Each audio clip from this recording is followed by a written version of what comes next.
ठीक है सर, कोई गल नहीं सर, आ जाएंगे जी। जी ਵੈਲਕਮ ਜੀ ਸਰ। जी जी thank you sir thank you.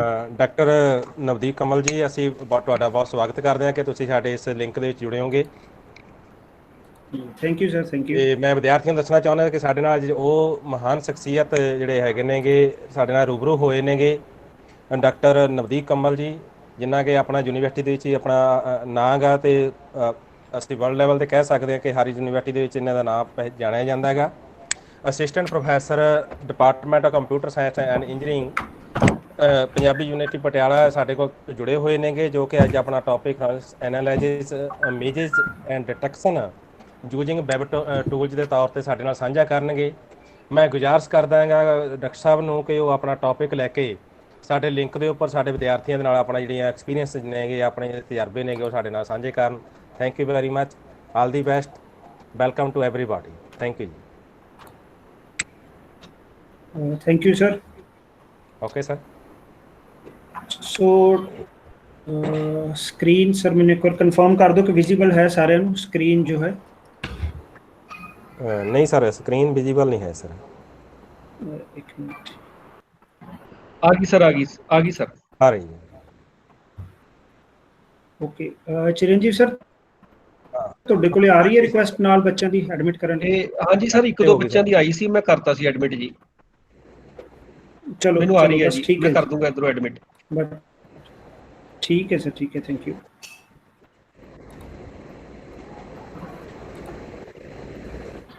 Okay so students, so as ਆਪਾਂ ਜਦੋਂ ਸਟਾਰਟ ਕਰਨ ਲੱਗੇ ਸੀ ਪਹਿਲਾਂ ਤਾਂ ਮੈਂ ਦੱਸਿਆ ਕਿ ਅੱਜ ਅਸੀਂ ਵੈਬ ਡਿਵੈਲਪਮੈਂਟ ਦੇ ਨਾਲੋਂ ਥੋੜ੍ਹਾ ਜਿਹਾ ਹਟ ਕੇ ਉਹਦੇ ਨਾਲ ਰਿਲੇਟਡ ਫੀਲਡ ਦੀ ਗੱਲ ਕਰਾਂਗੇ, ਜੋ ਕਿ ਹੈ ਵੈਬ ਟੂਲਸ। ਵੈਬ ਟੂਲਸ ਦੇ ਨਾਲ ਫੋਰੈਂਸਿਕ ਐਨਾਲਿਸਿਸ, ਕਿ ਕਿਸ ਤਰ੍ਹਾਂ ਅਸੀਂ ਫੋਰੈਂਸਿਕ ਐਨਾਲਿਸਿਸ ਕਰ ਸਕਦੇ ਹਾਂ ਜਿਹੜੀਆਂ ਵੈਬਸਾਈਟਸ ਨੂੰ ਅਸੀਂ ਯੂਜ਼ ਕਰ ਰਹੇ ਹਾਂ ਜਾਂ ਜਿਹੜੀਆਂ ਇਮੇਜਿਸ ਨੂੰ ਅਸੀਂ ਯੂਜ਼ ਕਰਦੇ ਹਾਂ, ਤਾਂ ਉਹਨਾਂ ਨੂੰ ਕਿਸ ਤਰ੍ਹਾਂ ਅਸੀਂ ਐਨਾਲਾਈਜ਼ ਕਰਨਾ ਹੈ। ਕਿਉਂਕਿ ਵੈਬਸਾਈਟ ਬਣਾਉਣੀ, ਬਣਾ ਕੇ ਉਸਨੂੰ ਡਿਸਪਲੇ ਕਰ ਦੇਣਾ, ਉਹ ਇੱਕ ਇੰਪੋਰਟੈਂਟ ਪਾਰਟ ਹੈ, no doubt.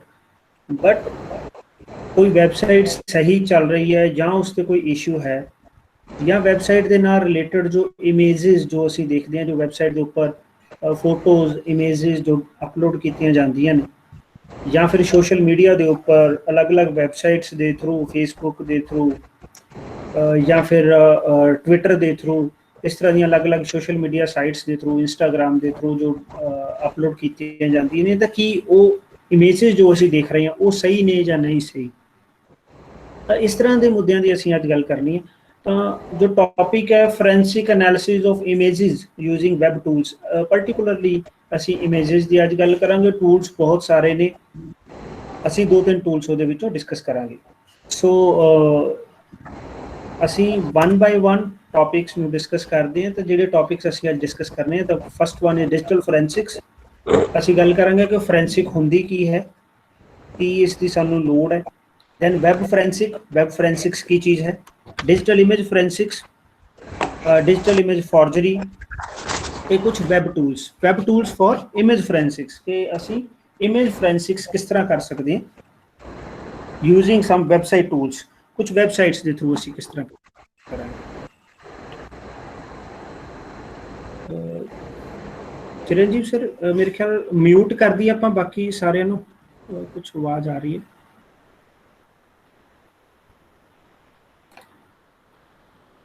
Ji thank you sir.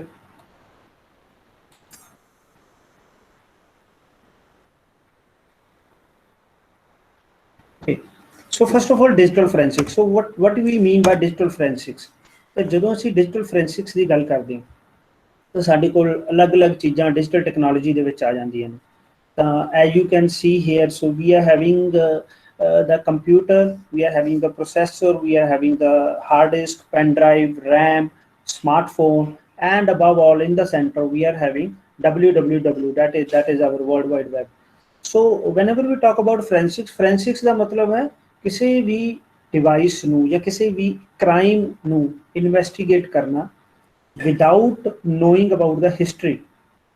ਜਿਵੇਂ ਕਿ ਕਿਸੇ ਹਾਰਡ ਡਿਸਕ ਦੇ ਵਿੱਚ ਕੀ ਡਾਟਾ ਸੀ ਪਹਿਲਾਂ, ਕਿਸੇ ਟਾਈਮ ਦੇ ਉੱਤੇ ਪਹਿਲਾਂ ਕੀ ਡਾਟਾ ਉਸਦੇ ਵਿੱਚ ਸੀ, ਜਦੋਂ ਅਸੀਂ ਉਸਨੂੰ ਰਿਕਵਰ ਕੀਤਾ, ਚਾਹੇ ਕਿਸੇ ਨੇ ਉਸਨੂੰ ਡਿਲੀਟ ਹੀ ਕਰ ਦਿੱਤਾ ਹੋਵੇ, ਤਾਂ ਉਸ ਚੀਜ਼ ਨੂੰ ਦੇਖਣਾ, ਪੈਨ ਡਰਾਈਵ ਦੇ ਵਿੱਚ ਕਿਸ ਤਰ੍ਹਾਂ ਦਾ ਡਾਟਾ ਸੀ ਉਸਨੂੰ ਫਾਈਂਡ ਆਊਟ ਕਰਨਾ, ਕੰਪਿਊਟਰ ਦੇ ਵਿੱਚ ਕੀ ਡਾਟਾ ਸਾਡੇ ਕੋਲ ਅਵੇਲੇਬਲ ਸੀ, ਕਿਸ ਤਰ੍ਹਾਂ ਦੀ ਹਿਸਟਰੀ ਉਸਦੀ ਕੰਪਿਊਟਰ ਦੀ ਸੀ, ਕਿਹੜੇ ਕੰਮਾਂ ਦੇ ਲਈ ਯੂਜ਼ ਕੀਤਾ ਗਿਆ, ਕਿਹੜੀਆਂ ਐਪਲੀਕੇਸ਼ਨਸ ਉਸ ਦੇ ਵਿੱਚ ਇੰਸਟਾਲ ਸੀ। ਇਸ ਤੋਂ ਬਿਨਾਂ ਪ੍ਰੋਸੈਸਰ, ਕਿ ਪ੍ਰੋਸੈਸਰ ਨੇ ਕਿਸ ਤਰ੍ਹਾਂ ਦੇ ਆਪਰੇਸ਼ਨ ਕੀਤੇ, ਕਿੰਨੇ ਟਾਈਮ ਦੇ ਲਈ ਪ੍ਰੋਸੈਸਰ ਐਗਜ਼ੀਕਿਊਟ ਹੋਇਆ, ਕਿੰਨੇ ਦੇਰ ਲਈ ਉਸਨੇ ਕਿਹੜੇ ਆਪਰੇਸ਼ਨ ਕੀਤੇ, ਉਹ ਚੀਜ਼ਾਂ ਚੈੱਕ ਕਰਨੀਆਂ। ਰੈਮ ਕੀ ਸੀ, ਰੈਮ ਦੇ ਵਿੱਚ ਕਿਹੜੇ ਤਰ੍ਹਾਂ ਦੇ ਆਪਰੇਸ਼ਨ ਹੋਏ, ਕਿਹੜੇ ਵੇਰੀਏਬਲ ਉਸ ਦੇ ਵਿੱਚ ਸਟੋਰ ਸੀ, ਉਹਨਾਂ ਦੀਆਂ ਵੈਲਿਊਜ਼ ਦੇ ਵਿੱਚ ਕੀ ਚੇਂਜਸ ਆਈਆਂ। ਸਿਮਿਲਰਲੀ ਸਮਾਰਟਫੋਨ, ਤਾਂ ਸਮਾਰਟਫੋਨ ਦੀ ਸਾਰੀ ਹਿਸਟਰੀ ਅਸੀਂ ਆਮ ਤੌਰ 'ਤੇ ਅੱਜ ਕੱਲ੍ਹ ਮੂਵੀਜ਼ ਵਗੈਰਾ 'ਚ ਦੇਖਦੇ ਹਾਂ ਕਿ ਇੱਕ ਫ਼ੋਨ ਮਿਲ ਜਾਂਦਾ ਅਤੇ ਉਸ ਦੇ ਨਾਲ ਕੁਛ ਨਾ ਕੁਛ ਕਨੈਕਟ ਕਰਕੇ ਅਤੇ ਉਹਦੇ ਵਿੱਚੋਂ ਬਹੁਤ ਸਾਰਾ ਡਾਟਾ ਰਿਕਵਰ ਕਰ ਲਿਆ। ਤਾਂ ਉਹ ਚੀਜ਼ ਨੂੰ ਆਪਾਂ ਫੋਰੈਂਸਿਕ ਐਨਾਲਿਸਿਸ ਕਹਿੰਦੇ ਹਾਂ, ਕਿਉਂਕਿ ਉਹਨਾਂ ਨੂੰ ਪਹਿਲਾਂ ਨਹੀਂ ਪਤਾ ਹੁੰਦਾ ਕਿ ਹਿਸਟੋਰੀਕਲ ਇਨਫੋਰਮੇਸ਼ਨ ਉਹਨਾਂ ਕੋਲ ਕੋਈ ਨਹੀਂ ਹੁੰਦੀ ਉਸ ਫੋਨ ਬਾਰੇ, ਉਸ ਕੰਪਿਊਟਰ ਬਾਰੇ, ਉਸ ਹਾਰਡ ਡਿਸਕ ਬਾਰੇ, ਪਰ ਫਿਰ ਵੀ ਉਹ ਸਾਰਾ ਡਾਟਾ ਲੱਭ ਲੈਂਦੇ ਆ ਪੁਰਾਣਾ। ਤਾਂ ਫੋਰੈਂਸਿਕ ਇਨਵੈਸਟੀਗੇਸ਼ਨ ਇਹੀ ਹੈ। ਇਹ ਤੋਂ ਪਹਿਲਾਂ ਫੋਰੈਂਸਿਕ ਇਨਵੈਸਟੀਗੇਸ਼ਨ ਸਿਰਫ ਕ੍ਰਾਈਮ ਸੀਨ ਦਾ ਹੁੰਦਾ ਸੀ, ਜਿਹੜਾ ਕ੍ਰਾਈਮ ਸੀਨ ਸਾਡਾ ਜੋ ਹੈ ਅਸੀਂ ਦੇਖਦੇ ਹਾਂ ਪੁਲਿਸ ਜਾਂਦੀ ਹੈ ਕਿਸੇ ਜਗ੍ਹਾ 'ਤੇ, ਕੋਈ ਮਰਡਰ ਹੋ ਗਿਆ, ਕਿਤੇ ਕੋਈ ਡਕੈਤੀ ਹੋ ਗਈ, ਤਾਂ ਉੱਥੇ ਜਾ ਕੇ ਫਿਰ ਉਹ ਕੁਛ ਨਾ ਕੁਛ ਇਨਵੈਸਟੀਗੇਟ ਕਰਦੇ ਆ, ਸਬੂਤ ਲੱਭਦੇ ਆ। ਤਾਂ ਹੁਣ ਅੱਜ ਕੱਲ੍ਹ ਤੁਹਾਨੂੰ ਪਤਾ ਹੀ ਹੈ ਕਿ ਸਭ ਕੁਛ ਡਿਜੀਟਲ ਟੈਕਨੋਲੋਜੀ ਦੇ ਵਿੱਚ ਟਰਾਂਸਫਰ ਹੋ ਰਿਹਾ। ਤਾਂ ਹੁਣ ਟਾਈਮ ਹੈ ਡਿਜੀਟਲ ਫੋਰੈਂਸਿਕਸ ਦਾ। ਹੁਣ ਸਾਡੇ ਕੋਲ ਸਾਈਬਰ ਕ੍ਰਾਈਮ ਟੀਮਸ ਨੇ, ਸਾਡੇ ਕੋਲ ਸਾਈਬਰ ਕ੍ਰਾਈਮ ਸੈੱਲ ਨੇ, ਜਿਹੜੇ ਕਿ ਇਹ ਸਾਰੀਆਂ ਚੀਜ਼ਾਂ ਨੂੰ ਇਨਵੈਸਟੀਗੇਟ ਕਰਦੇ ਨੇ ਅਤੇ ਫਾਈਂਡ ਆਊਟ ਕਰਦੇ ਨੇ ਕਿ ਇਹਨਾਂ ਸਾਈਟਸ ਨੂੰ, ਵੈਬਸਾਈਟਸ ਨੂੰ, ਕੰਪਿਊਟਰਸ ਨੂੰ, ਸਮਾਰਟਫੋਨਸ ਨੂੰ ਕਿਹੋ ਜਿਹੇ ਕੰਮਾਂ ਲਈ ਯੂਜ਼ ਕੀਤਾ ਗਿਆ। ਅਤੇ ਇੱਕ ਰਿਪੋਰਟ ਦੇ ਮੁਤਾਬਕ ਅੱਜ ਦੀ ਡੇਟ ਦੇ ਵਿੱਚ 80 ਤੋਂ 90% ਕ੍ਰਿਮੀਨਲ ਜਿਹੜੇ ਨੇ ਉਹ ਮੋਬਾਈਲ ਫੋਨ ਦੇ ਥਰੂ ਹੀ ਫੜੇ ਜਾ ਰਹੇ, ਕਿਉਂਕਿ ਮੋਬਾਈਲ ਫੋਨ ਦੇ ਥਰੂ ਉਹਨਾਂ ਨੂੰ ਟਰੈਕ ਕੀਤਾ ਜਾਂਦਾ, ਉਹਨਾਂ ਦੀਆਂ ਐਕਟੀਵਿਟੀਜ਼ ਨੂੰ ਟਰੈਕ ਕੀਤਾ ਜਾਂਦਾ ਅਤੇ ਉਹਦੇ ਥਰੂ ਉਹਨਾਂ ਨੂੰ ਪਕੜ ਲਿਆ ਜਾਂਦਾ। ਤਾਂ ਫੋਰੈਂਸਿਕ ਐਨਾਲਿਸਿਸ ਇਹਨਾਂ ਚੀਜ਼ਾਂ ਬਾਰੇ ਹੀ ਗੱਲ ਕਰਦਾ। ਅਸੀਂ ਸਾਰੇ ਟੌਪਿਕਸ ਦੇ ਉੱਪਰ ਨਹੀਂ ਜਾ ਸਕਦੇ, ਤਾਂ ਅਸੀਂ ਅੱਜ ਲਿਮਿਟਡ ਜਿਹੇ ਟੌਪਿਕਸ ਦੀ ਗੱਲ ਕਰਾਂਗੇ। ਤਾਂ ਸਭ ਤੋਂ ਪਹਿਲਾਂ ਇੱਕ ਸਟੈਂਡਰਡ ਡੈਫੀਨੇਸ਼ਨ ਜੇ ਅਸੀਂ ਗੱਲ ਕਰੀਏ, so this is about identification, analysis, interpretation, documentation and presentation of digital evidence. Now when we say digital evidence means that can be produced in the court, ਜਿਹਨੂੰ ਅਸੀਂ ਕੋਰਟ ਦੇ ਵਿੱਚ, ਅਦਾਲਤ ਦੇ ਵਿੱਚ ਜਿਸ ਨੂੰ ਅਸੀਂ ਪ੍ਰੋਡਿਊਸ ਕਰ ਸਕਦੇ ਹਾਂ ਐਜ਼ ਅ ਪ੍ਰੂਫ। ਹੁਣ ਅਦਾਲਤਾਂ ਉਵੇਂ ਨਹੀਂ ਰਹਿ ਗਈਆਂ ਕਿ ਉਹਨਾਂ ਕੋਲ ਤੁਸੀਂ ਕੋਈ ਫੋਟੋਗ੍ਰਾਫ ਲੈ ਜਾਓ ਤੇ ਤੁਸੀਂ ਕਹੋ ਜੀ ਆਹ ਦੇਖੋ ਇਹ ਫੋਟੋ ਦੇ ਬੇਸ ਦੇ ਉੱਤੇ ਇਹ ਸਜ਼ਾ ਸੁਣਾਈ ਜਾਵੇ ਜਾਂ ਵੀਡੀਓ ਦੇ ਬੇਸ ਤੇ ਇਹ ਡਿਸੀਜਨ ਦਿੱਤਾ ਜਾਵੇ। ਅਦਾਲਤ ਪਹਿਲਾਂ ਇਹ ਚੈੱਕ ਕਰਵਾਉਂਦੀ ਹੈ ਕਿ ਕੀ ਉਹ ਵੀਡੀਓ, ਕੀ ਉਹ ਫੋਟੋ, ਕਿ ਉਹ ਓਰੀਜਨਲ ਹੈਗੇ ਵੀ ਨੇ ਜਾਂ ਨਹੀਂ। ਤਾਂ ਉਹਨਾਂ ਚੀਜ਼ਾਂ ਨੂੰ ਪਹਿਲਾਂ ਆਈਡੈਂਟੀਫਾਈ ਕਰਵਾਉਣਾ ਪੈਂਦਾ। ਤਾਂ ਉਹ ਡਿਜੀਟਲ ਐਵੀਡੈਂਸ ਉਦੋਂ ਹੀ ਮੰਨਿਆ ਜਾਏਗਾ ਜਦੋਂ ਸਾਈਬਰ ਕ੍ਰਾਈਮ ਸੈੱਲ ਇਸ ਚੀਜ਼ ਨੂੰ ਔਨ ਰਾਈਟਿੰਗ, ਔਨ ਰਿਕਾਰਡ ਦੇਗਾ ਕਿ ਹਾਂਜੀ ਅਸੀਂ ਇਸ ਨੂੰ ਆਈਡੈਂਟੀਫਾਈ ਕੀਤਾ, ਇਹ ਅਥੈਂਟਿਕ ਵੀਡੀਓ ਹੈ, ਇਹ ਅਥੈਂਟਿਕ ਇਮੇਜ ਹੈ। ਤੇ ਜੇ ਕਿਸੇ ਨੇ ਕ੍ਰਾਈਮ ਕੀਤਾ ਤਾਂ ਉਦੋਂ ਵੀ ਉਸਨੂੰ ਇਹ ਦੱਸਣਾ ਕਿ ਹਾਂਜੀ ਇਹ ਵਾਲੀ ਫੋਟੋ ਇਸ ਬੰਦੇ ਨੇ ਐਡਿਟ ਕੀਤੀ ਹੈ, ਮੋਡੀਫਾਈ ਕੀਤੀ ਹੈ। ਉਹ ਸਾਰੀਆਂ ਚੀਜ਼ਾਂ ਵੀ ਸਾਨੂੰ ਜੋ ਪਤਾ ਲੱਗਦੀਆਂ ਨੇ ਉਹ ਥਰੂ ਡਿਜੀਟਲ ਫੋਰੈਂਸਿਕਸ ਹੀ ਪਤਾ ਲੱਗਦੀਆਂ ਨੇ। So digital evidence that will be derived from digital sources for the purpose of facilitating or furthering the reconstruction of the events found to be criminal. ਤਾਂ ਉੱਥੋਂ ਇਹੋ ਜਿਹੇ ਐਵੀਡੈਂਸ ਫਾਈਂਡ ਆਊਟ ਕਰਨੇ ਜਿਨ੍ਹਾਂ ਨੂੰ ਮਿਲਾ ਕੇ ਅਸੀਂ ਇਹ ਚੀਜ਼ ਬਣਾਵਾਂਗੇ ਕਿ ਕਿਸ ਤਰ੍ਹਾਂ ਇਹ ਇਵੈਂਟਸ ਹੋਈਆਂ ਨੇ। ਮੈਂ ਤੁਹਾਨੂੰ ਅੱਗੇ ਚੱਲ ਕੇ ਇਹੋ ਜਿਹੀਆਂ ਐਗਜ਼ਾਮਪਲਸ ਜਦੋਂ ਦੇਵਾਂਗਾ, ਤੁਹਾਨੂੰ ਦਿਖਾਵਾਂਗਾ ਕੁਝ ਫੋਟੋਗ੍ਰਾਫਸ ਐਂਡ ਆਲ, ਤਾਂ ਤੁਸੀਂ ਦੇਖੋਗੇ ਕਿ ਕੁਝ ਐਸੀਆਂ ਫੋਟੋਗ੍ਰਾਫਸ ਵੀ ਹੋਣਗੀਆਂ ਜਿਹੜੀਆਂ ਤੁਸੀਂ ਅੱਜ ਵੀ ਸੋਚਦੇ ਹੋਵੋਗੇ ਕਿ ਸ਼ਾਇਦ ਉਹ ਓਰੀਜਨਲ ਨੇ, ਪਰ ਤੁਹਾਨੂੰ ਮੈਂ ਦਿਖਾਵਾਂਗਾ ਕਿ ਉਹ ਕਿਵੇਂ ਬਣਾਈਆਂ ਗਈਆਂ ਨੇ ਉਹ ਫੋਟੋਜ਼। ਰੀਕਨਸਟਰਕਸ਼ਨ ਆਫ ਇਵੈਂਟਸ, ਕਿ ਕਿਸ ਤਰ੍ਹਾਂ ਦੀਆਂ ਇਵੈਂਟਸ ਹੋਈਆਂ ਜਿਹਦੇ ਨਾਲ ਅਸੀਂ ਇਹ ਇੱਕ ਫੋਰਜ ਡਾਕੂਮੈਂਟ ਜਾਂ ਫਿਰ ਇੱਕ ਟੈਂਪਰਡ ਡਾਕੂਮੈਂਟ ਜਾਂ ਫਿਰ ਇੱਕ ਮੈਨੀਪੂਲੇਟਡ ਡਾਕੂਮੈਂਟ ਅਸੀਂ ਪ੍ਰੋਡਿਊਸ ਕੀਤਾ। ਤਾਂ ਇਸ ਦੇ ਪਾਰਟ ਕੀ ਨੇ?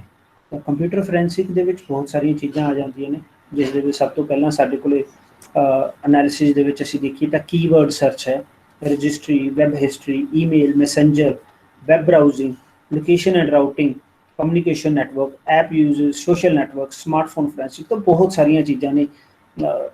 ਟਾਈਮ ਕੌਂਸਟੈਂਟ ਦੇ ਹਿਸਾਬ ਨਾਲ ਆਪਾਂ ਸਿਰਫ ਵੈਬ ਨਾਲ ਰਿਲੇਟਡ ਗੱਲ ਹੀ ਇੱਥੇ ਕਰਾਂਗੇ। ਤਾਂ ਵੈਬ ਬਰਾਊਜ਼ਿੰਗ ਦੇ ਵਿੱਚ ਮੈਂ ਇੱਕ ਛੋਟੀ ਜਿਹੀ ਤੁਹਾਨੂੰ ਐਗਜ਼ਾਮਪਲ ਦਿੰਦਾ ਕਿ ਕਿਸ ਤਰ੍ਹਾਂ ਅਸੀਂ ਫੋਰੈਂਸਿਕ ਐਨਾਲਿਸਿਸ ਬਿਨਾਂ ਕਿਸੇ ਟੂਲ ਤੋਂ ਕਿਸ ਤਰ੍ਹਾਂ ਅਸੀਂ ਕਰ ਸਕਦੇ ਹਾਂ।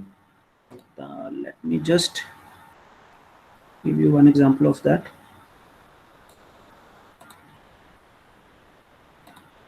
ਜੇ ਕਿਸੇ ਨੂੰ ਕੋਈ ਵੀ ਪ੍ਰੋਬਲਮ ਆ ਰਹੀ ਹੋਵੇ ਤਾਂ ਕਾਈਂਡਲੀ ਹਾਂਜੀ ਨਹੀਂ ਸਰ, ਤੁਹਾਡੀ ਆਵਾਜ਼ ਤੇ ਉਹ ਕਲੀਅਰ ਹੈ। ਜਦੋਂ ਪ੍ਰੋਬਲਮ ਹੋਈ ਮੈਂ ਤੁਹਾਨੂੰ ਇਨਫੋਰਮ ਕਰ ਦੂੰਗਾ ਜੀ। ਜੀ ਜੀ ਠੀਕ ਠੀਕ ਕੀ ਮਤਲਬ ਸਕਰੀਨ ਵੀ ਸ਼ੇਅਰ ਪੂਰੀ ਸਹੀ ਆ ਰਹੀ ਹੈ ਤੇ ਆਵਾਜ਼ ਵੀ ਪੂਰੀ ਕਲੀਅਰ ਆ ਰਹੀ ਹੈ ਜੀ। ਮੈਨੂੰ ਹੋਪ ਹੈ ਸਰ ਵੀ ਕ੍ਰੋਮ ਹਾਂਜੀ ਬਰਾਊਜ਼ਰ ਆ ਰਿਹਾ ਤੁਹਾਡੇ ਕੋਲੇ ਹੁਣ? ਕ੍ਰੋਮ ਬਰਾਊਜ਼ਰ ਤਾਂ ਨਹੀਂ ਸਰ, ਆਹ ਇਹਦੀ ਪੀਪੀਟੀ ਸ਼ੇਅਰ ਹੋ ਰਹੀ ਹੈ ਸਰ। ਜੀ ਜੀ ਜੀ ਤੁਸੀਂ ਮੈਨੂੰ ਲੱਗਦਾ ਮੈਂ ਉੱਥੇ ਇੱਕ ਵਾਪਿਸ ਆ ਵਿੰਡੋ ਗਿਆ। ਸ਼ੇਅਰ ਕੀਤੀ ਹੋਣੀ, ਤੁਸੀਂ ਉਹ ਇੰਟਾਇਰ ਸਕਰੀਨ ਨਹੀਂ ਕੀਤੀ ਹੋਣੀ ਮੈਨੂੰ ਲੱਗਦਾ। ਜੀ ਉਹ ਦੇਖ ਲਿਓ ਮਾੜਾ ਜਿਹਾ, ਹੈ ਨਾ ਸਰ। ਹਾਂਜੀ ਹਾਂਜੀ ਹਾਂਜੀ ਬਾਕੀ ਸਟੂਡੈਂਟਸ ਜੀ ਨੂੰ ਮੈਂ ਕਹਿੰਦਾ ਵੀ ਜਦੋਂ ਤੁਹਾਨੂੰ ਕਿਸੇ ਵਿੱਚ ਕੋਈ ਚੀਜ਼ ਲੱਗਦਾ ਵੀ ਕੋਈ ਪ੍ਰੋਬਲਮ ਹੈ, ਕੋਈ ਪੁੱਛਣਾ, ਤੁਸੀਂ ਚਾਹੇ ਵਿੱਚ ਵੀ ਪੁੱਛ ਸਕਦੇ ਹੋ। ਵੈਸੇ ਲਾਸਟ 'ਚ ਪੁੱਛ ਲਈਏ ਜ਼ਿਆਦਾ ਵਧੀਆ ਹੁੰਦਾ ਹੈ, ਪਰ ਜੇ ਤੁਹਾਨੂੰ ਕੋਈ ਛੋਟੀ ਮੋਟੀ ਪ੍ਰੋਬਲਮ ਆਉਂਦੀ ਹੈ ਤੁਸੀਂ ਵਿੱਚ ਵੀ ਪੁੱਛ ਸਕਦੇ ਆ, ਠੀਕ ਹੈ ਨਾ। ਜਿਹੜਾ ਟੌਪਿਕ ਸਰ ਨੇ ਦੱਸਿਆ ਉਹ ਇਹੀ ਹੈ ਵੀ ਇਮੇਜ ਹੈ, ਉਹ ਕਿਵੇਂ ਪਤਾ ਲੱਗਦਾ ਵੀ ਉਹ ਸਹੀ ਹੈ ਕਿ ਗਲਤ ਹੈ। ਆਪਾਂ ਕਾਫੀ ਕੁਝ ਦੇਖਦੇ ਹਾਂ ਨਾ ਵੀ ਇਮੇਜ ਦੱਸਦੀ ਵੀ ਇਹ ਇਮੇਜ ਹੈ, ਉਹ ਕਿਵੇਂ ਪਤਾ ਲੱਗੂਗਾ ਵੀ ਸਹੀ ਹੈ ਕਿ ਗਲਤ ਹੈ। ਕਿਉਂਕਿ ਅੱਜ ਕੱਲ੍ਹ ਫੋਟੋਸ਼ੋਪ 'ਚ ਜਿਵੇਂ ਮਰਜ਼ੀ ਇਮੇਜ ਨੂੰ ਕੀਤਾ ਜਾ ਸਕਦਾ, ਚੇਂਜ ਕੀਤਾ ਜਾ ਸਕਦਾ, ਕਿਹਦੇ ਨਾਲ ਕਿਸੇ ਨੂੰ ਖੜਾ ਕਰ ਦੋ, ਕਿਹਦੇ ਨਾਲ ਬੰਦੇ ਜੋੜ ਦੋ, ਕਿਸੇ ਬੰਦੇ ਨੂੰ ਇੱਥੇ ਇੰਡੀਆ 'ਚ ਉਹਨੂੰ ਅਮਰੀਕਾ 'ਚ ਦਿਖਾ ਦੋ। ਉਹਨੂੰ ਫਾਈਂਡ ਕਿਵੇਂ ਕਰਨਾ ਵੀ ਉਹ ਸਹੀ ਹੈ ਕਿ ਨਹੀਂ। ਹਾਂਜੀ ਸਰ, ਤੁਹਾਡਾ ਕ੍ਰੋਮ ਨਜ਼ਰ ਆ ਰਿਹਾ ਸਰ। ਠੀਕ ਹੈ ਸਰ। ਤਾਂ ਆਪਾਂ ਸਭ ਤੋਂ ਪਹਿਲਾਂ ਵੈਬ ਬਰਾਊਜ਼ਿੰਗ ਦੀ ਗੱਲ ਕਰਦੇ ਹਾਂ। ਵੈਬ ਬਰਾਊਜ਼ਿੰਗ ਦੇ ਬਾਰੇ ਆਪਾਂ ਸ਼ੁਰੂ ਕਰ ਰਹੇ ਸੀ। ਤਾਂ ਮੈਂ ਇੱਥੇ ਇੱਕ ਸਾਈਟ ਖੋਲ੍ਹਦਾ maps.google.com। ਤਾਂ ਸਾਰੇ ਜਾਣਦੇ ਨੇ ਕਿ ਅਸੀਂ ਮੈਪ ਦੇਖ ਸਕਦੇ ਹਾਂ, ਹੈ ਨਾ, ਇਸ ਦੇ ਵਿੱਚ। ਮੈਪਸ ਦੇ ਵਿੱਚ ਜੇ ਮੈਂ okay, let me just log in to ਦਿਸ।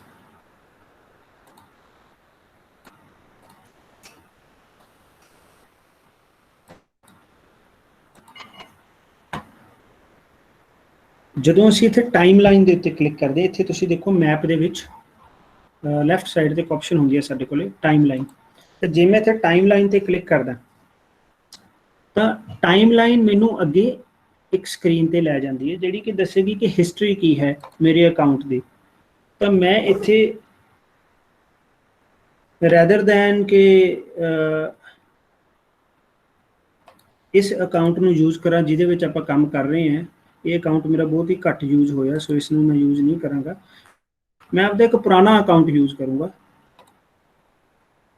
ਉਸ ਪੁਰਾਣੇ ਅਕਾਊਂਟ ਦੇ ਵਿੱਚ ਕਾफ़ੀ ਸਾਰੀ ਮੇਰੀ ਹਿਸਟੋਰੀਕਲ ਇਨਫੋਰਮੇਸ਼ਨ ਹੈ ਜੋ ਮੈਂ ਸਟੋਰ ਨਹੀਂ ਕੀਤੀ, ਗੂਗਲ ਆਪਣੇ ਆਪ ਹੀ ਸਟੋਰ ਕਰ ਰਿਹਾ। ਤਾਂ ਤੁਹਾਨੂੰ ਦੱਸਣ ਦੀ ਕੋਸ਼ਿਸ਼ ਇੱਥੇ ਇਹ ਹੈ ਕਿ ਕਿਸ ਤਰ੍ਹਾਂ ਤੁਸੀਂ ਪਹਿਲਾਂ ਤਾਂ ਖੁਦ ਨੂੰ ਐਨਾਲਾਈਜ਼ ਕਰਨ ਲੱਗੋ ਕਿ ਤੁਹਾਡੇ ਉੱਤੇ ਐਨਾਲਿਸਿਸ ਕੀ ਚੱਲ ਰਿਹਾ, ਤੁਹਾਡੀ ਇਨਫੋਰਮੇਸ਼ਨ ਕਿਹੜੀ ਕਿਹੜੀ ਆਲਰੇਡੀ ਅਵੇਲੇਬਲ ਹੈ ਬਿਨਾਂ ਕਿਸੇ ਸਪੈਸ਼ਲ ਟੂਲ ਤੋਂ।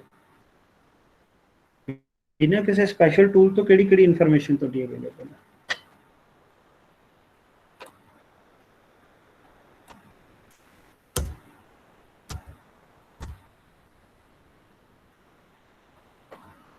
So let me just open it again.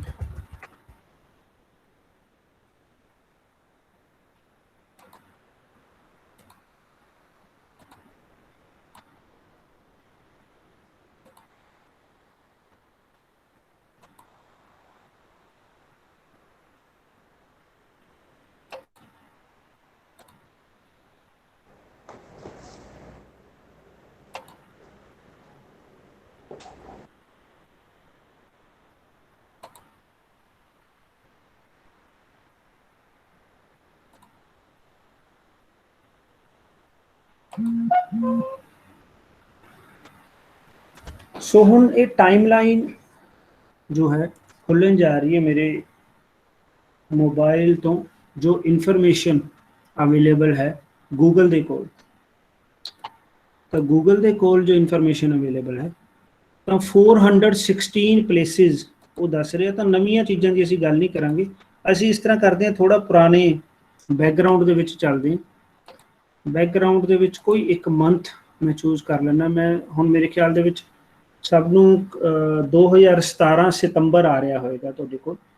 2017 ਸਤੰਬਰ, ਤਕਰੀਬਨ 3 ਸਾਲ ਹੋ ਚੁੱਕੇ ਨੇ ਇਸ ਗੱਲ ਨੂੰ। ਮੈਨੂੰ ਨਹੀਂ ਪਤਾ ਕਿ ਮੈਂ ਉਦੋਂ ਕਦੋਂ ਕਿੱਥੇ ਸੀ, ਕੀ ਸੀ, ਪਰ ਤੁਹਾਡਾ ਰਿਕਾਰਡ, ਤੁਹਾਡੀ ਹਿਸਟਰੀ, ਉਹ ਸਭ ਕੁਝ ਅਵੇਲੇਬਲ ਹੈ। ਤੇ ਸਿਰਫ ਇਹੀ ਨਹੀਂ ਕਿ ਬਰੋਡ ਵੀ ਅਵੇਲੇਬਲ ਹੈ, ਬਹੁਤ ਹੀ ਬਰੀਕੀ ਨਾਲ ਅਵੇਲੇਬਲ ਹੈ ਇੰਟਰਨੈਟ ਤੇ, ਬਿਨਾਂ ਕਿਸੇ ਟੂਲ ਨੂੰ ਯੂਜ਼ ਕੀਤਾ। ਤਾਂ ਮੈਂ ਇੱਥੇ ਸਪੋਜ਼ 16 ਸਤੰਬਰ ਚੂਜ਼ ਕਰ ਲਿਆ। ਤਾਂ 16 ਸਤੰਬਰ ਨੂੰ ਮੈਂ ਚਹਿਲ, ਸ਼ਿਮਲਾ ਤੇ ਕੰਡਾ ਘਾਟ ਇਹ ਟਰੈਵਲ ਕੀਤਾ। ਮੈਂ ਟਰੈਵਲ ਕੀਤਾ, ਤੁਸੀਂ ਦੇਖੋ ਸਿਰਫ ਇਹੀ ਨਹੀਂ ਮੈਂ ਟਰੈਵਲ ਕੀਤਾ, ਉਹ ਮੈਨੂੰ ਇਹ ਵੀ ਦੱਸ ਰਿਹਾ, ਤੁਸੀਂ ਧਿਆਨ ਨਾਲ ਦੇਖੋ ਤਾਂ ਮੈਂ 64 ਕਿਲੋਮੀਟਰ ਕਾਰ ਦੇ ਨਾਲ ਟਰੈਵਲ ਕੀਤਾ 4 ਘੰਟੇ 39 ਮਿੰਟ। 6 ਕਿਲੋਮੀਟਰ ਮੈਂ ਪੈਦਲ ਟਰੈਵਲ ਕੀਤਾ 1 ਘੰਟਾ 25 ਮਿੰਟ। 10 ਕਿਲੋਮੀਟਰ ਮੈਂ ਬੱਸ ਵਿੱਚ ਟਰੈਵਲ ਕੀਤਾ 36 ਮਿੰਟ। ਮੈਂ ਕਿੰਨੇ ਵਜੇ ਚੈਲ ਕਲੱਬ ਮਹਿੰਦਰਾ ਰਿਜ਼ੋਰਟ ਤੋਂ ਨਿਕਲਿਆ, ਕਿੰਨੇ ਵਜੇ ਮੈਂ ਕਿੱਥੇ ਗਿਆ, ਉਹ ਹਰ ਚੀਜ਼ ਉਹਦੇ ਵਿੱਚ ਅਵੇਲੇਬਲ ਹੈ। ਜਿੱਥੇ ਵੀ ਮੈਂ ਕਲਿੱਕ ਕਰਾਂਗਾ ਉਹ ਵਾਲੀ ਇਨਫੋਰਮੇਸ਼ਨ ਮੇਰੇ ਕੋਲ ਆ ਜਾਏਗੀ। ਮੈਂ ਡਰਾਈਵ ਕਰ ਰਿਹਾ ਸੀ, ਦੇਖੋ ਹੁਣ ਤੁਸੀਂ ਦੇਖੋ ਮੈਂ ਇੱਥੇ ਲਿਖਿਆ ਆ ਰਿਹਾ ਕਿ ਔਨ ਬੱਸ, ਜਦੋਂ ਮੈਂ ਇਸ ਜਗ੍ਹਾ ਤੇ ਸੀ ਤਾਂ ਮੈਂ ਬੱਸ ਤੇ ਸੀ, ਜਦੋਂ ਮੈਂ ਇਸ ਜਗ੍ਹਾ ਦੇ ਉੱਪਰ ਸੀ ਤਾਂ ਉਦੋਂ ਮੈਂ ਡਰਾਈਵ ਕਰ ਰਿਹਾ ਸੀ। ਇਹ ਮੈਨੂੰ ਨਹੀਂ ਯਾਦ ਕਿ ਕਿਉਂ ਸੀ ਜਾਂ ਕਿਵੇਂ ਸੀ, ਪਰ ਇਹ ਬਿਲਕੁਲ ਐਗਜ਼ੈਕਟ ਹੈ, ਸਹੀ ਹੈ। ਮੈਨੂੰ ਇੰਨਾ ਕੁ ਯਾਦ ਹੈ ਵੀ ਹਾਂ ਕਿਸੇ ਸਾਲ ਅਸੀਂ ਸ਼ਿਮਲੇ ਗਏ ਸੀ ਤੇ ਉਹਦੇ ਵਿੱਚੋਂ ਥੋੜ੍ਹਾ ਜਿਹਾ ਬੱਸ ਤੇ ਟਰੈਵਲ ਕੀਤਾ ਸੀ ਵਿੱਚ ਸ਼ਿਮਲੇ ਸ਼ਹਿਰ ਦੇ ਵਿੱਚ ਤਾਂ ਉਹ ਡਿਟੇਲ ਇਹਦੇ ਕੋਲ ਅਵੇਲੇਬਲ ਹੈ। ਮੈਂ ਇੱਥੇ ਵੀ ਡਰਾਈਵਿੰਗ ਕਰ ਰਿਹਾ ਸੀ, ਇੱਥੇ ਵੀ ਮੈਂ ਡਰਾਈਵਿੰਗ ਕਰ ਰਿਹਾ ਸੀ। ਤਾਂ ਹੁਣ ਇਹ 16 ਤਰੀਕ ਦੀ ਗੱਲ ਹੈ, ਜੇ ਮੈਂ 17 ਤਰੀਕ ਦੇ ਉੱਪਰ ਕਲਿੱਕ ਕਰਦੇ ਹਾਂ ਤਾਂ ਉਹ 17 ਤਰੀਕ ਨੂੰ ਮੈਨੂੰ ਦੱਸ ਰਿਹਾ ਕਿ ਮੈਂ 111 ਕਿਲੋਮੀਟਰ ਕਾਰ ਤੇ ਟਰੈਵਲ ਕੀਤਾ ਤੇ ਮੈਂ ਵਾਪਸ ਪਟਿਆਲੇ ਆ ਗਿਆ। ਇਹ ਤਾਂ ਹੁਣ ਹੋਊਗੀ ਲੰਬੀ ਡਿਸਟੈਂਸ, ਤਾਂ ਸ਼ਾਇਦ ਆਪਾਂ ਨੂੰ ਲੱਗੇ ਕਿ ਬਹੁਤ ਵੱਡੀ ਡਿਸਟੈਂਸ ਸੀ, ਸ਼ਾਇਦ ਗੂਗਲ ਤਾਂ ਰਿਕਾਰਡ ਕਰ ਰਹੀ ਹੈ ਜਾਂ ਸਾਈਟਸ ਦੇ ਉੱਤੇ ਮੇਰੀ ਇਨਫੋਰਮੇਸ਼ਨ ਇਸ ਲਈ। ਹੁਣ ਦੇਖੋ 19 ਸਤੰਬਰ ਯੂਨੀਵਰਸਿਟੀ ਤੋਂ ਮੈਂ ਕਿੰਨੇ ਵਜੇ ਮੋਰ ਸੁਪਰਮਾਰਕੀਟ ਗਿਆ, ਕਿਵੇਂ ਗਿਆ, ਡਰਾਈਵ ਕਰਕੇ ਗਿਆ। ਮੈਂ ਕਿੰਨੇ ਵਜੇ ਗਿਆ, 7:33 ਤੇ ਗਿਆ ਮੈਂ। ਟੋਟਲ ਉਸਨੇ ਡਰਾਈਵਿੰਗ ਟਾਈਮ ਮੇਰਾ ਫਿਰ ਵੀ 36 ਮਿੰਟ ਲਗਾਇਆ। ਹੁਣ ਪਤਾ ਨਹੀਂ 36 ਮਿੰਟ ਕਿਉਂ ਲੱਗੇ, ਪਰ 36 ਮਿੰਟ ਮੈਨੂੰ ਲੱਗੇ। ਇਸ ਤੋਂ ਬਿਨਾ ਮੈਂ ਹੋਰ ਜਦੋਂ ਕਿਤੇ ਵੀ ਗਿਆ ਉਹ ਸਾਰੀ ਦੀ ਸਾਰੀ ਹਿਸਟਰੀ ਮੇਰੇ ਕੋਲ, ਤੇ ਸਿਰਫ ਇਹੀ ਨਹੀਂ ਕਿ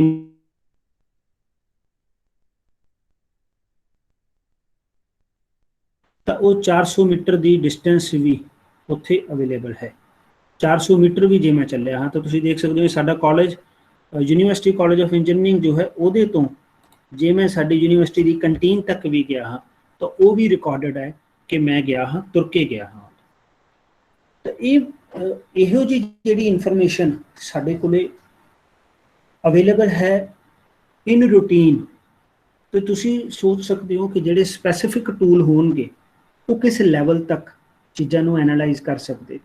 ਜਦੋਂ ਅਸੀਂ ਗੱਲ ਕਰਦੇ ਹਾਂ ਫੋਰੈਂਸਿਕਸ ਦਾ ਮਤਲਬ ਹੁਣ ਕਿਸੇ ਕੋਲੇ ਹਿਸਟਰੀ ਨਹੀਂ ਸੀ, ਮੇਰੇ ਕੋਲੇ ਖੁਦ ਕੋਲ ਵੀ ਹਿਸਟਰੀ ਨਹੀਂ ਸੀ ਕਿ ਮੈਂ 19 ਸਤੰਬਰ ਨੂੰ ਕੀ ਕਰ ਰਿਹਾ ਸੀ, ਪਰ ਉਹ ਚੀਜ਼ਾਂ ਰਿਕਾਰਡ ਹੋ ਰਹੀਆਂ ਸੀ ਕਿਤੇ ਨਾ ਕਿਤੇ। ਤਾਂ ਉਹ ਜਦੋਂ ਈਵੈਂਟਸ ਕ੍ਰੀਏਟ ਹੋ ਕੇ ਕਿਤੇ ਨਾ ਕਿਤੇ ਰਿਕਾਰਡ ਹੋ ਜਾਂਦੀਆਂ ਨੇ, ਉਹਨਾਂ ਨੂੰ ਬਾਅਦ ਵਿੱਚ ਅਸੀਂ ਟਰੇਸ ਕਰਨਾ ਹੁੰਦਾ।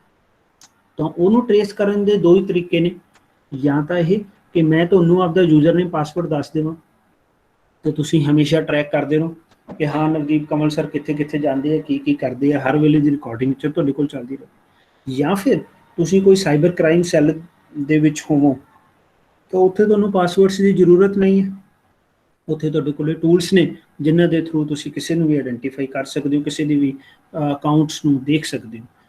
ਤਾਂ ਉਹ ਚੀਜ਼ਾਂ ਜੋ ਨੇ ਇਨਵੈਸਟੀਗੇਸ਼ਨ ਦੇ ਵਿੱਚ ਬਾਅਦ ਵਿੱਚ ਆਉਂਦੀਆਂ ਨੇ। ਜੇ ਕੱਲ ਨੂੰ ਹੁਣ ਮੈਂ ਇਹ ਕਲੇਮ ਕਰ ਦੇਵਾਂ ਕਿ ਨਹੀਂ ਜੀ ਮੈਂ ਤਾਂ ਕਦੇ ਸ਼ਿਮਲੇ ਗਿਆ ਹੀ ਨਹੀਂ, 2017 ਚ ਪੋਸੀਬਲ ਹੀ ਨਹੀਂ ਹੈ, ਮੈਂ ਕਿਉਂ ਸ਼ਿਮਲੇ ਜਾਊਂਗਾ। ਸਪੋਜ਼ ਕੋਈ ਅਨਫੋਰਚੂਨੇਟਲੀ ਕੋਈ ਇਵੈਂਟ ਹੋਈ ਹੋਵੇ ਤਾਂ ਮੈਂ ਮੁੱਕਰ ਜਾਵਾਂ, ਤਾਂ ਉਹ ਚੀਜ਼ ਮੇਰੇ ਮੁੱਕਰਨ ਨਾਲ ਕੀ ਹੋਏਗਾ। ਉਹ ਚੀਜ਼ ਅਵੇਲੇਬਲ ਹੈ, ਉਹ ਚੀਜ਼ ਅਵੇਲੇਬਲ ਹੈ। ਇਹ ਤਾਂ ਸਿਰਫ ਗੂਗਲ ਹੈ, ਇਸ ਤੋਂ ਬਿਨਾਂ ਹੋਰ ਬਹੁਤ ਸਾਰੇ ਸਰਵਰਸ 'ਤੇ ਅਵੇਲੇਬਲ ਹੈ। ਤਾਂ ਇਨਫੋਰਮੇਸ਼ਨ ਜੋ ਹੈ ਤੁਹਾਡੀ ਇਨਫੋਰਮੇਸ਼ਨ, ਉਸ ਦਾ ਐਨਾਲਿਸਿਸ ਬਾਅਦ ਵਿੱਚ ਇਨਵੈਸਟੀਗੇਸ਼ਨ ਏਜੰਸੀਜ਼ ਕਰ ਸਕਦੀਆਂ ਨੇ ਜਦੋਂ ਵੀ ਉਹਨਾਂ ਨੂੰ ਜ਼ਰੂਰਤ ਹੋਵੇ। ਤਾਂ ਇਹ ਜਸਟ ਇੱਕ ਐਗਜ਼ਾਮਪਲ ਹੈ ਕਿ ਸਿੰਪਲ ਟੂਲਸ ਸਾਡੇ ਕੋਲੇ ਬੜੇ ਅਵੇਲੇਬਲ ਨੇ, ਤੁਹਾਡੇ ਆਪਦੇ ਅਕਾਊਂਟਸ ਦੇ ਵਿੱਚ ਹੀ ਅਵੇਲੇਬਲ ਨੇ।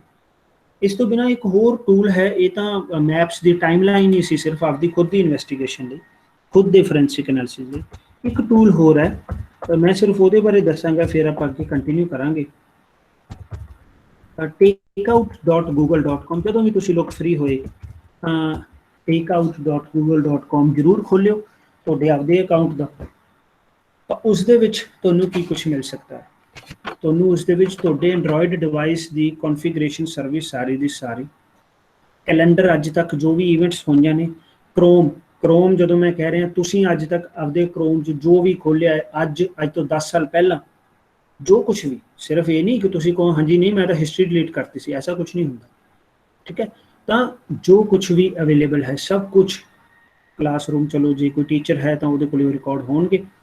ਇਸ ਤੋਂ ਬਿਨਾਂ ਜੋ ਤੁਸੀਂ ਹੋਰ ਕੋਈ ਡਾਟਾ ਸ਼ੇਅਰ ਕੀਤਾ, ਤੁਹਾਡੀ ਡਰਾਈਵ ਤਾਂ ਤੁਹਾਡੇ ਕੋਲ ਵੈਸੇ ਹੀ ਅਵੇਲੇਬਲ ਹੁੰਦੀ ਹੈ।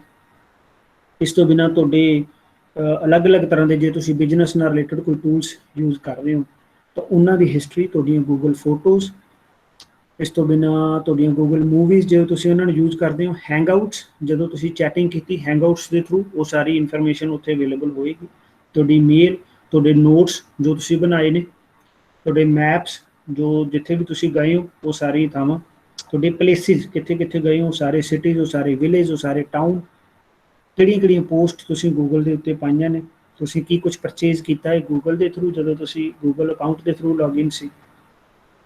ਤਾਂ ਇਸ ਤੋਂ ਬਿਨਾਂ ਹੋਰ ਡਿਫਰੈਂਟ ਲਾਈਕ ਵੌਇਸ ਕਿਸੇ ਨੇ ਜੇ ਰਿਕਾਰਡ ਕੀਤੀ ਹੈ, ਤੇ ਹੋਰ ਵੀ ਬੜਾ ਕੁਛ ਤੁਸੀਂ ਇਹਨਾਂ ਨੂੰ ਡਾਊਨਲੋਡ ਵੀ ਕਰ ਸਕਦੇ ਹੋ। ਤੁਸੀਂ ਕਦੇ ਵੀ ਇਹਨਾਂ ਨੂੰ ਡਾਊਨਲੋਡ ਕਰਕੇ ਆਪਣੇ ਕੋਲ ਰੱਖ ਸਕਦੇ ਹੋ। ਜੇ ਕੋਈ ਵੀ ਆਪਣੀ ਖੁਦ ਦੀ ਇਨਫੋਰਮੇਸ਼ਨ, ਕਈ ਵਾਰ ਅਸੀਂ ਖੁਦ ਹੀ ਭੁੱਲ ਜਾਂਦੇ ਹਾਂ ਸਾਡੇ ਕੋਲ ਕੀ ਕੁਛ ਹੈ। ਜੇ ਤੁਹਾਡੇ ਕੋਲ 15 GB ਦਾ ਗੂਗਲ ਨੇ ਤੁਹਾਨੂੰ ਸਪੇਸ ਦਿੱਤੀ ਹੋਈ ਹੈ ਤਾਂ ਮੈਂ ਤੁਹਾਨੂੰ ਬੜੀ ਹੀ ਸ਼ਿਓਰਿਟੀ ਨਾਲ ਕਹਿ ਸਕਦਾ ਕਿ ਗੂਗਲ ਕੋਲ 15 GB ਨਹੀਂ, ਤੁਹਾਡਾ ਘੱਟੋ ਘੱਟ 30 ਤੋਂ 35 GB ਡਾਟਾ ਹੈ, ਤੁਹਾਨੂੰ ਦਿਖਾਉਣ ਲਈ 15 GB ਹੈ। ਮੇਰੀ ਖੁਦ ਦੀ ਜੋ ਗੂਗਲ ਅਕਾਊਂਟ ਹੈ, ਜੀਮੇਲ ਮੇਰਾ ਮੇਨ ਜੋ ਜੀਮੇਲ ਅਕਾਊਂਟ ਹੈ, ਉਹਦੇ ਤੇ ਗੂਗਲ ਕੋਲ 40 GB ਡਾਟਾ ਹੈ, ਜਦ ਕਿ ਮੈਨੂੰ ਸਪੇਸ 15 GB ਦਿੱਤੀ ਹੈ ਗੂਗਲ ਨੇ। ਤਾਂ ਇਸ ਤਰ੍ਹਾਂ ਦੀਆਂ ਬਹੁਤ ਸਾਰੀਆਂ ਚੀਜ਼ਾਂ ਨੇ। ਤਾਂ ਦੇਖਿਓ ਜਦੋਂ ਟਾਈਮ ਲੱਗੇ ਤੁਸੀਂ ਫੋਰੈਂਸਿਕ ਐਨਾਲਿਸਿਸ ਆਪਦੇ ਅਕਾਊਂਟ ਦਾ ਜ਼ਰੂਰ ਕਰਿਓ, ਟਾਈਮਲਾਈਨ ਤੇ ਗੂਗਲ ਟੇਕਆਊਟ। ਸੋ ਅਸੀਂ ਹੁਣ ਵਾਪਸ ਆਉਣੇ ਆਪਣੀ ਸਕਰੀਨ ਦੇ ਵੱਲ। ਸਰ ਇੱਕ ਛੋਟਾ ਜਿਹਾ ਕੁਐਸਚਨ ਹੈ ਪਲੀਜ਼। ਹਾਂਜੀ ਸਰ ਕੀ ਗੂਗਲ ਲੋਕੇਸ਼ਨ ਨੂੰ ਆਪਾਂ ਜੇ ਨਾ ਵੀ ਔਨ ਕਰੀਏ ਤਾਂ ਵੀ ਉਹ ਦੇਖ ਰਿਹਾ ਆਪਣੀ ਲੋਕੇਸ਼ਨ? ਸਰ ਜੇ ਅਸੀਂ ਲੋਕੇਸ਼ਨ ਔਨ ਨਹੀਂ ਕਰਦੇ ਤਾਂ ਤੁਹਾਡੇ ਰਿਕਾਰਡ ਦੇ ਵਿੱਚ ਕੋਈ ਵੀ ਲੋਕੇਸ਼ਨ ਦੀ ਹਿਸਟਰੀ ਮੇਨਟੇਨ ਨਹੀਂ ਹੋਏਗੀ। ਪਰ ਜੋ ਤੁਹਾਡਾ ਕੁਐਸਚਨ ਹੈ ਕਿ ਗੂਗਲ ਦੇਖ ਰਿਹਾ ਜਾਂ ਨਹੀਂ ਦੇਖ ਰਿਹਾ, ਗੂਗਲ ਡੈਫੀਨੇਟਲੀ ਰਿਕਾਰਡ ਕਰ ਰਿਹਾ ਤੁਹਾਡੀ ਲੋਕੇਸ਼ਨ ਹਿਸਟਰੀ, ਹਾਂ ਤੁਹਾਨੂੰ ਅਵੇਲੇਬਲ ਨਹੀਂ ਹੈ ਚਾਹੇ ਆਪਾਂ ਨੇ ਲੋਕੇਸ਼ਨ ਔਨ ਵੀ ਨਾ ਕੀਤੀ। ਜੀ ਡੈਫੀਨੇਟਲੀ ਕਰ ਰਿਹਾ। ਜਦੋਂ ਤੱਕ ਮੋਬਾਈਲ ਸਾਡੇ ਕੋਲ ਹੈ, ਸਾਡੀ ਜੇਬ 'ਚ ਹੈ, ਦਿਸ ਮੀਨਸ ਚਾਹੇ ਅਸੀਂ ਇੰਟਰਨੈਟ ਚਲਾਇਆ ਹੋਇਆ ਚਾਹੇ ਨਹੀਂ ਚਲਾਇਆ ਹੋਇਆ, ਚਾਹੇ ਅਸੀਂ ਕੁਝ ਆਫ ਕੀਤਾ ਚਾਹੇ ਔਨ ਕੀਤਾ, ਸਾਡੀ ਇਨਫੋਰਮੇਸ਼ਨ ਸਾਰੀ ਸਟੋਰ ਹੋ ਰਹੀ ਹੈ। ਜੀ ਬਿਲਕੁਲ ਠੀਕ ਹੈ ਨਾ। ਇਹ ਸਰ ਫਿਰ ਹਾਂਜੀ ਇਹ ਲੀਗਲ ਕਰ ਰਹੀ ਹੈ ਜੋ ਵੀ ਕੰਮ ਕਰ ਰਹੀ ਹੈ ਫਿਰ ਗੂਗਲ ਹੈ ਤਾਂ ਫਿਰ ਸਰ ਜਿੱਥੋਂ ਤੱਕ ਲੀਗਲ ਦੀ ਗੱਲ ਹੈ, ਗੱਲ ਗੂਗਲ ਜਾਂ ਐਪਲ ਦੀ ਨਹੀਂ ਹੈ। ਐਸਾ ਨਹੀਂ ਹੈ ਕਿ ਐਪਲ ਨਹੀਂ ਕਰ ਰਿਹਾ, ਉਹ ਵੀ ਐਂ ਕੁਝ ਕਰ ਰਹੀ ਹੈ।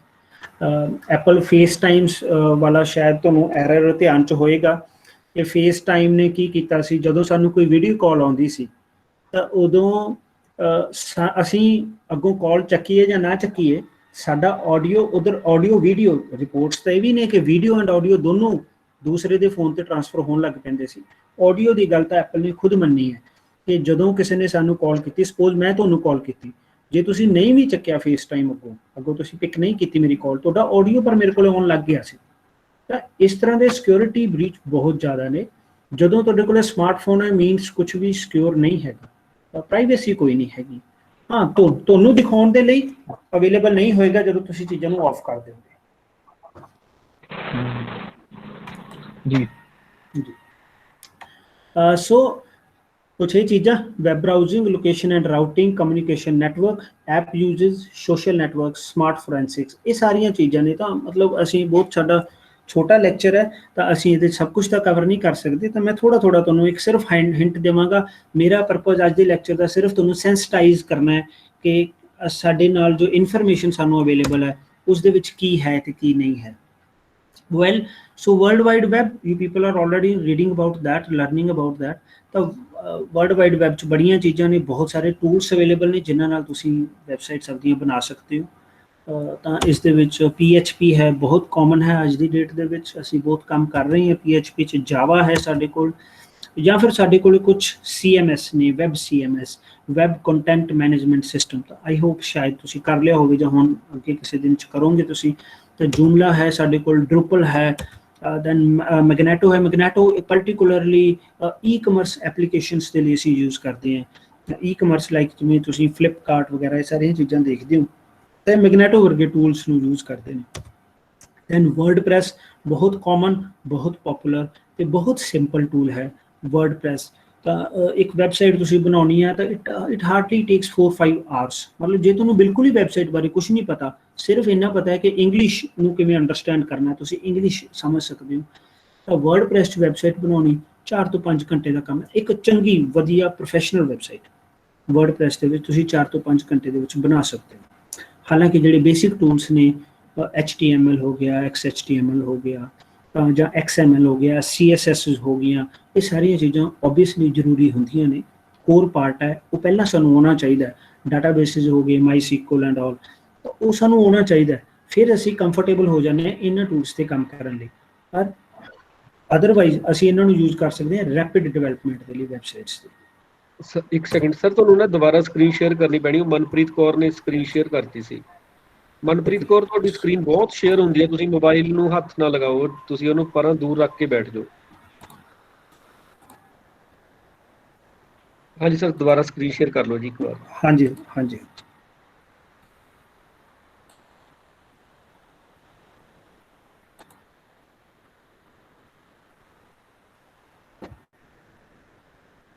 ਵਿਜ਼ੀਬਲ ਹੈ ਸਰ ਸਕਰੀਨ? ਹਾਂਜੀ ਸਰ, ਸਟਾਰਟ ਹੋ ਗਈ ਜੀ, ਆ ਗਈ ਸਰ ਜੀ। ਸੋ ਇਹ ਅਲੱਗ-ਅਲੱਗ ਟੂਲਸ ਜਿਨ੍ਹਾਂ ਦੀ ਮੈਂ ਗੱਲ ਕਰ ਰਿਹਾ ਸੀ। So next we come to web forensics. ਕਿ ਵੈਬ ਫੋਰੈਂਸਿਕਸ ਸਰ ਜਿਹੜੀਆਂ ਅਸੀਂ ਵੈਬਸਾਈਟਸ ਬਣਾਉਂਦੇ ਹਾਂ, ਕੀ ਜ਼ਰੂਰਤ ਹੈ ਉਹਨਾਂ ਦੀ ਤੇ ਕਿਸ ਤਰ੍ਹਾਂ ਉਹ ਕੰਮ ਕਰਦੀਆਂ ਨੇ।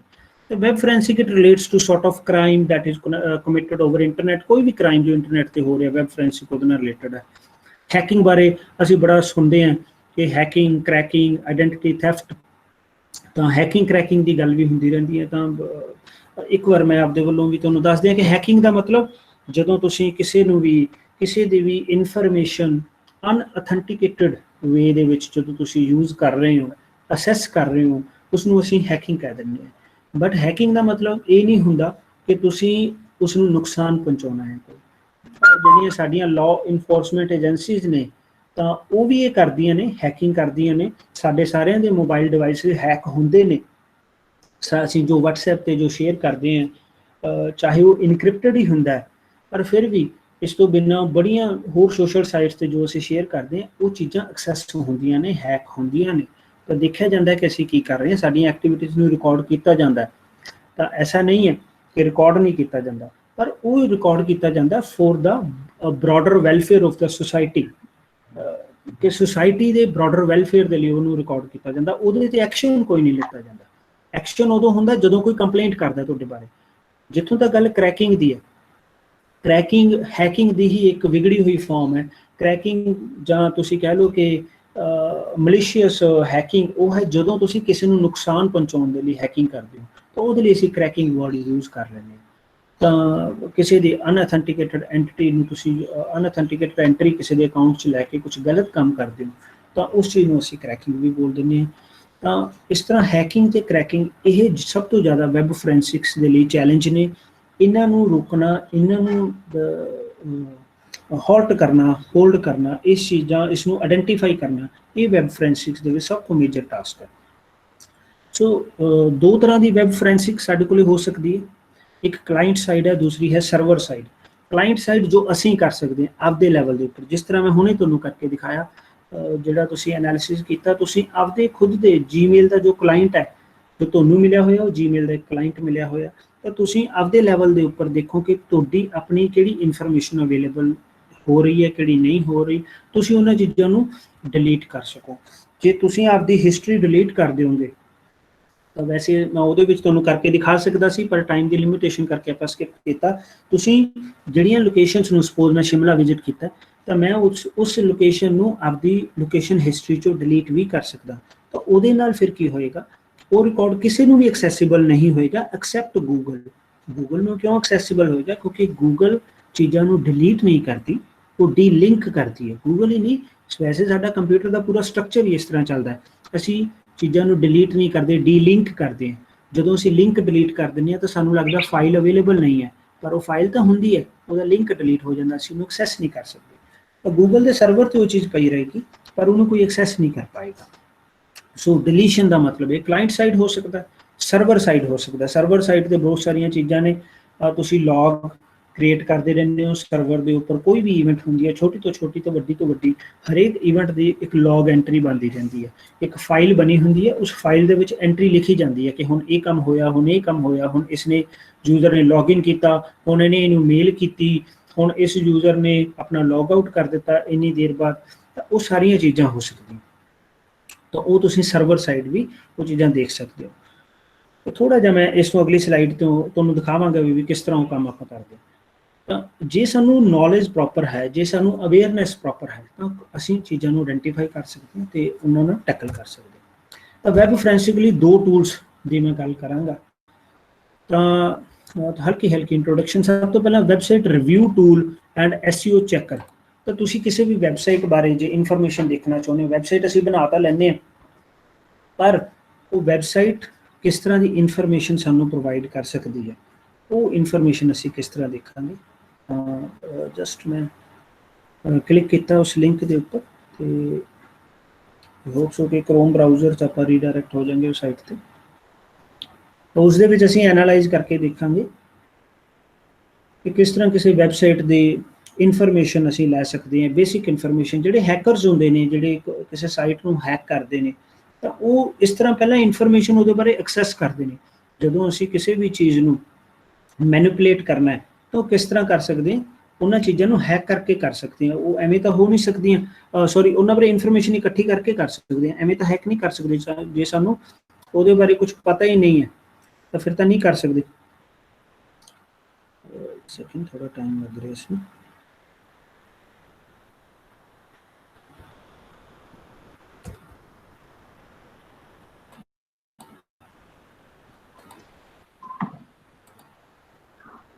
ਮੈਨੂੰ ਲੱਗਦਾ ਕੈਂਡੀਡੇਟਸ ਨੂੰ ਸਮਝ ਆ ਰਿਹਾ ਹੋਣਾ ਆਪਾਂ ਕੀ ਚੀਜ਼ ਗੱਲ ਕਰ ਰਹੇ ਹਾਂ। ਹਾਂਜੀ, ਜੇ ਨਹੀਂ ਕਿਸੇ ਨੂੰ ਕੋਈ ਬਿਲਕੁਲ ਹੀ ਜੇ ਕਿਤੇ ਕੁਝ ਲੱਗੇ, ਕੋਈ ਐਸੇ ਵਰਡ ਮੈਂ ਯੂਜ਼ ਕਰਨ ਲੱਗ ਗਿਆ ਜਿਹੜੇ ਪਤਾ ਨਹੀਂ ਲੱਗ ਰਹੇ, ਤਾਂ ਪਲੀਜ਼ ਮੈਨੂੰ ਦੱਸ ਦਿਓ, ਤਾਂ ਕਿ ਮੈਂ ਥੋੜ੍ਹਾ ਜਿਹਾ ਉਸ ਚੀਜ਼ ਨੂੰ ਫਿਰ ਹੋਰ ਜ਼ਿਆਦਾ ਐਲੈਬੋਰੇਟਿਵ ਕਰਨ ਦੀ ਕੋਸ਼ਿਸ਼ ਕਰਾਂਗਾ।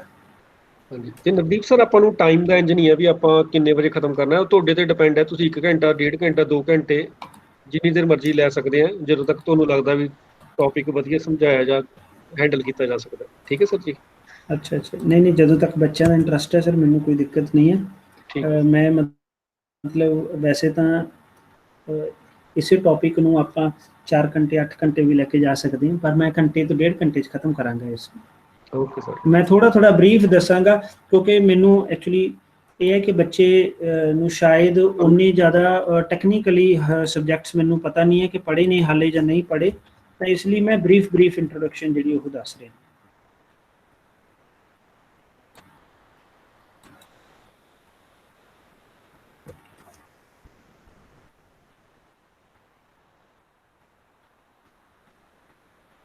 ਕਦੀ ਛੋਟੀਆਂ ਚੀਜ਼ਾਂ ਹੀ ਰੁਕ ਕੇ ਬਹਿ ਜਾਂਦੀਆਂ ਕਿ ਨਹੀਂ? ਹਾਂ, ਬਿਲਕੁਲ। ਜੋ ਨਹੀਂ ਲੈ ਜਾ ਕੰਪਿਊਟਰ ਤੇ ਹੈ, ਕੰਪਿਊਟਰ ਦਾ ਮੇਨ ਇਹੀ ਹੈ ਵੀ ਚੱਲਦਾ ਜਾਵੇ ਤਾਂ ਚੱਲਦਾ ਜਾਵੇ, ਜਦੋਂ ਰੁਕ ਜੇ ਹੋ ਸਕਦਾ ਕਿਤੇ ਉਹ ਚੀਜ਼ ਤੇ ਰੁਕ ਜੇ ਜਦੋਂ ਜਿਹੜੀ ਚੀਜ਼ ਸਾਨੂੰ ਲੱਗਦਾ ਹੀ ਨਹੀਂ ਵੀ ਇਹ ਚੀਜ਼ ਤੇ ਰੁਕ ਵੀ ਸਕਦਾ ਕਦੀ। ਹਾਂ, ਕੁਛ ਥੋੜਾ ਜਿਹਾ ਹੈ ਵੀ ਸਿਸਟਮ ਵੀ ਕਈ ਵਾਰੀ ਨਾ, ਹੁਣ ਸਿਸਟਮ ਇਹ ਥੋੜਾ ਮੇਰਾ ਵਿਚਾਰਾ ਪੁਰਾਣਾ ਹੈ, ਮੈਂ ਤਾਂ ਹੀ ਲੈਪਟਾਪ ਅਵੋਇਡ ਕਰਦਾ ਹੁੰਦਾ, ਪਰ ਫਿਰ ਇਹ ਹੈ ਵੀ ਕਈ ਵਾਰ ਨਾ ਗੱਲ ਬਣਦੀ ਨਹੀਂ ਜਦ ਤੱਕ ਚੀਜ਼ਾਂ ਇੰਟੀਗ੍ਰੇਟਡ ਨਾ ਹੋਣ ਤੁਹਾਡੇ ਕੋਲ ਸਾਰੀਆਂ ਇਕੱਠੀਆਂ। ਬਿਲਕੁਲ ਸਰ, ਬਿਲਕੁਲ ਜੀ।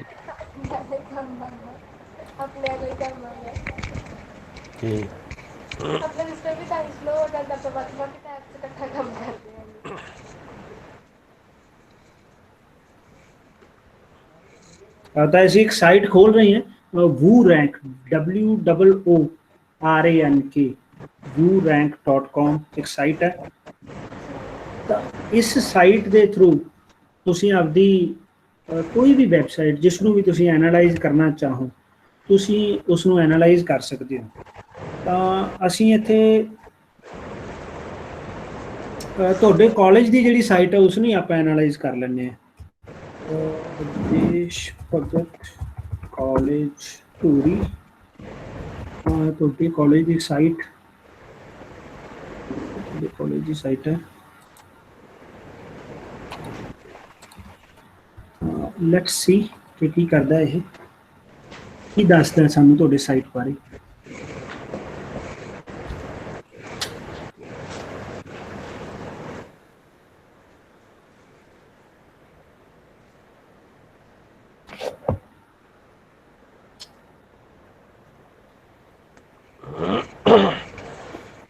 ਵੈਸੇ ਸਾਈਟ ਇੰਨੀ ਸਲੋ ਨਹੀਂ ਹੈ, ਪਰ ਕੁਝ ਮੇਰਾ ਸਿਸਟਮ ਸਲੋ ਹੈ ਤੇ ਕੁਝ ਕਈ ਵਾਰ ਐਨਾਲਿਸਿਸ ਦੇ ਟਾਈਮ ਲੱਗ ਜਾਂਦਾ ਹੈ।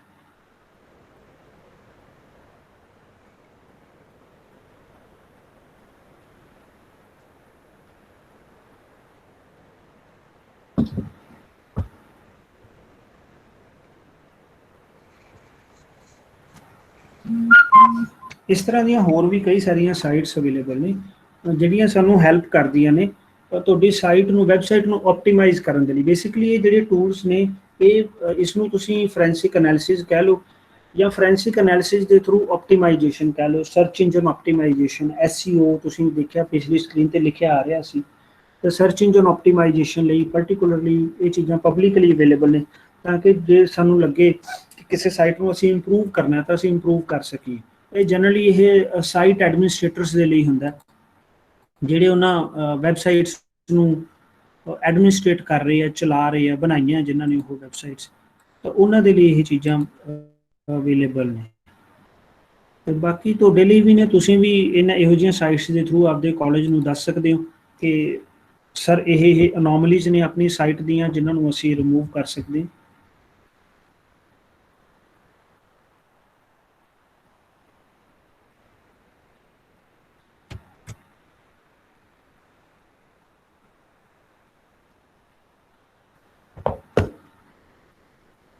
ਚਲੋ ਬਾਈ ਦਾ ਟਾਈਮ ਜਦੋਂ ਤੱਕ ਇਹ ਸਾਈਟ ਖੁੱਲ੍ਹਦੀ ਹੈ ਉਦੋਂ ਤੱਕ ਮੈਂ ਤੁਹਾਨੂੰ ਇੱਕ ਹੋਰ ਸਾਈਟ ਵੀ ਆਪਾਂ ਖੋਲ੍ਹ ਦਿੰਦੇ ਹਾਂ, ਤਾਂ ਕਿ ਆਪਣਾ ਟਾਈਮ ਵੀ ਉਸ ਹਿਸਾਬ ਨਾਲ ਸੇਵ ਰਵੇ। ਉਹਦੇ 'ਤੇ ਵੀ ਟਾਈਮ ਕਈ ਵਾਰ ਲੱਗ ਜਾਂਦਾ ਆਪਣੀ ਸਾਈਟ ਨੂੰ ਆਇਡੈਂਟੀਫਾਈ ਕਰਨ ਦੇ ਵਿੱਚ। ਇਹ ਦੂਸਰੀ ਜਿਹੜੀ ਸਾਈਟ ਹੈ ਇਹ ਐਮਾਜ਼ਨ ਵੱਲੋਂ ਹੈ। Obviously this is one of the best website available for analyzing another website.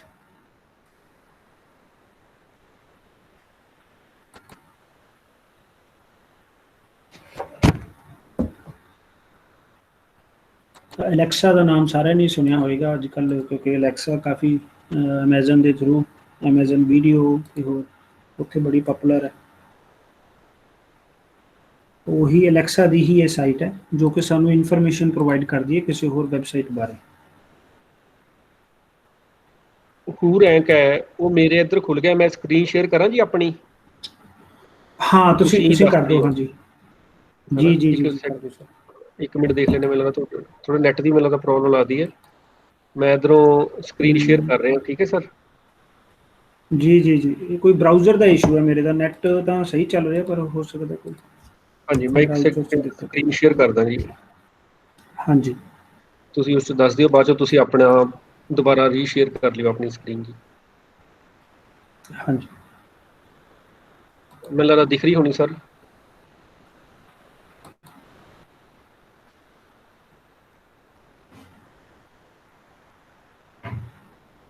ਹਾਂਜੀ ਹਾਂਜੀ ਜੀ। ਤਾਂ ਹੁਣ ਇਹ ਸਾਈਟ ਤੁਸੀਂ ਦੇਖੋ dbcbardwalturi.com, ਤਾਂ ਸਾਈਟ ਦੇ ਨਾਲ ਆ ਰਿਹਾ 27। ਨਾਓ ਵਾਟ ਦਿਸ 27 ਮੀਨਸ, ਇਹ ਸਕੋਰ ਨੇ ਇਸ ਵੈਬਸਾਈਟ ਦੇ, ਆਊਟ ਆਫ 100 ਨੇ ਇਹ ਸਕੋਰ। ਤਾਂ 27 ਨੇ, ਪਰ ਮੇਰੇ ਖਿਆਲ 'ਚ ਪਾਸ ਜ਼ਰੂਰ ਹੋ ਗਈ ਹੈ ਸਾਈਟ। ਇਹ ਪਾਸ ਦੇ ਨਾਲ ਲਿਖਿਆ ਆ ਰਿਹਾ। ਤਾਂ ਤੁਹਾਡੇ ਜਿਵੇਂ ਪੇਪਰ ਹੁੰਦੇ ਨੇ, ਸਾਈਟ ਦੇ ਪੇਪਰ ਵੀ ਤੁਸੀਂ ਲੈ ਸਕਦੇ ਹੋ ਆਪਦੀ ਡੋਮੇਨ ਦੇ। ਤਾਂ ਇੰਪਰੂਵ ਕਰਨ ਦੇ ਲਈ ਕੀ ਚੀਜ਼ਾਂ ਹੋ ਸਕਦੀਆਂ ਨੇ ਉਹ ਵੀ ਨਾਲ ਦੱਸੀਆਂ ਹੋਈਆਂ ਨੇ। ਸਰ ਇਹਨੂੰ ਨੀਚੇ ਸਕਰੋਲ ਕਰ ਲਓ ਥੋੜ੍ਹਾ। ਹਾਂਜੀ ਸਰ। ਹਾਂ, ਇਹ ਜਿਹੜਾ PDF ਵਗੈਰਾ ਇਹ ਸਾਰੀਆਂ ਚੀਜ਼ਾਂ ਅਸੀਂ ਡਾਊਨਲੋਡ ਕਰ ਸਕਦੇ ਹਾਂ, ਕੰਪਲੀਟ ਰਿਪੋਰਟ ਅਸੀਂ ਡਾਊਨਲੋਡ ਕਰ ਸਕਦੇ ਹਾਂ, ਪਰ ਉਹਦੇ ਲਈ ਤੁਹਾਨੂੰ ਇਹਨਾਂ ਦੀ ਐਕਸੈਸ ਲੈਣੀ ਪੈਂਦੀ ਹੈ। ਤਾਂ ਉਹ ਮਤਲਬ ਬਿਨਾਂ ਉਸ ਤੋਂ ਨਹੀਂ ਹੋ ਸਕਦਾ। ਤਾਂ ਮਤਲਬ ਇਹ ਫ੍ਰੀ ਦੇ ਵਿੱਚ ਜੋ ਚੀਜ਼ਾਂ ਅਵੇਲੇਬਲ ਨੇ, ਆਪਾਂ ਸਿਰਫ ਉਹਦੀ ਗੱਲ ਕਰਾਂਗੇ। ਹਾਂਜੀ ਸਰ, ਨੀਚੇ ਆ ਜਾਓ ਸਰ, ਨੀਚੇ ਆ ਜਾਓ। ਮੇਨ ਚੀਜ਼ਾਂ ਬਸ ਬੱਚਿਆਂ ਨੂੰ ਆਪਾਂ ਦੱਸ ਦਿੰਦੇ ਹਾਂ। ਤਾਂ ਇਹਦੇ ਦੇਖੋ ਹੁਣ ਤੁਸੀਂ ਉਹ ਦੱਸ ਰਹੇ ਨੇ ਟਾਈਟਲ ਟੈਗ ਕੀ ਨੇ, ਹੈਡਿੰਗ ਕਿਹੜੇ ਨੇ ਤੁਹਾਡੀ ਵੈਬਸਾਈਟ ਦੇ ਉੱਪਰ, ਉਹ ਸਾਰੀ ਇਨਫੋਰਮੇਸ਼ਨ ਤੁਹਾਡੇ ਕੋਲ ਆ ਰਹੀ ਹੈ। ਨੀਚੇ ਆ ਜਾਓ ਸਰ।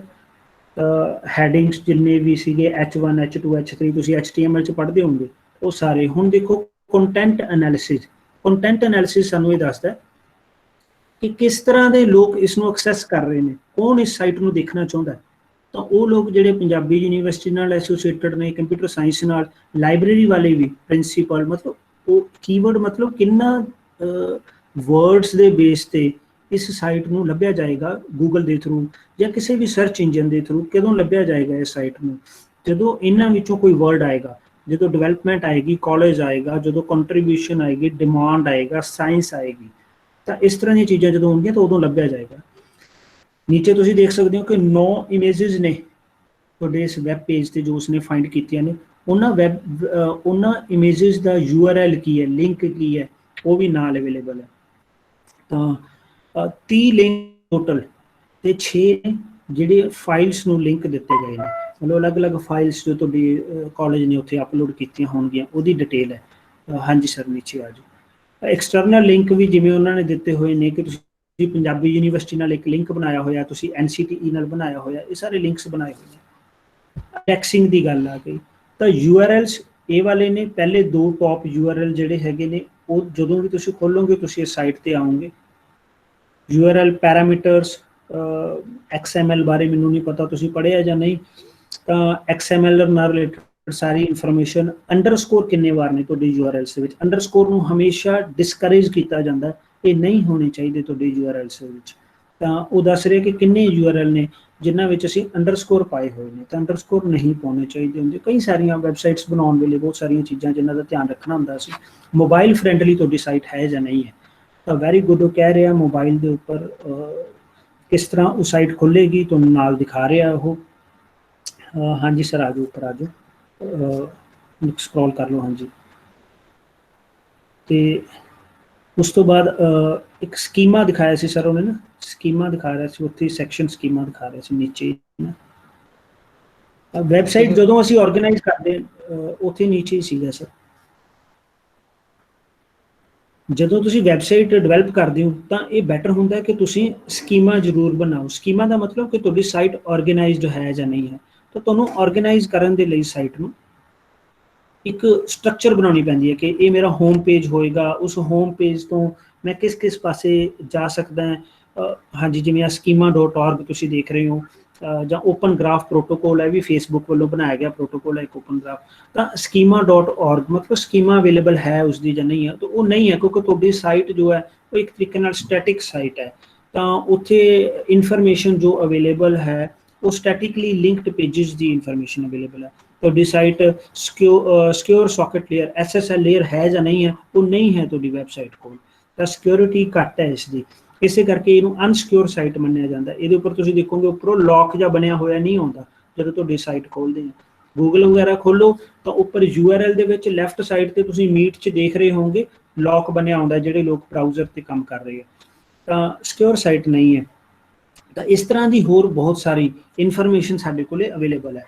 ਤਾਂ ਇਸੇ ਤਰੀਕੇ ਨਾਲ ਹੀ ਇਸ ਤੋਂ ਵੀ ਬੈਟਰ ਇੱਕ ਸਾਈਟ ਸਾਡੇ ਕੋਲੇ ਹੈ, ਉਹ ਹੈ ਅਲੈਕਸਾ। ਅਲੈਕਸਾ ਦੀ ਜੋ ਸਾਈਟ ਹੈ, ਮੈਂ ਸਰ ਇੱਧਰੋਂ ਦੇਖਦਾ ਸ਼ੇਅਰ ਕਰਕੇ, ਮੇਰੇ ਕੋਲ ਹੋ ਗਿਆ ਤਾਂ ਮੈਂ ਅਕੋਰਡਿੰਗਲੀ ਫਿਰ ਦੱਸ ਦਿੰਦਾ। ਅਲੈਕਸਾ ਵੈਸੇ ਤਾਂ ਤੁਸੀਂ ਕਿਸੇ ਵੀ ਵੈਬਸਾਈਟ ਲਈ ਅਲੈਕਸਾ ਨੂੰ ਯੂਜ਼ ਕਰ ਸਕਦੇ ਹੋ, ਪਰ ਮੈਂ ਥੋੜਾ ਜਿਹਾ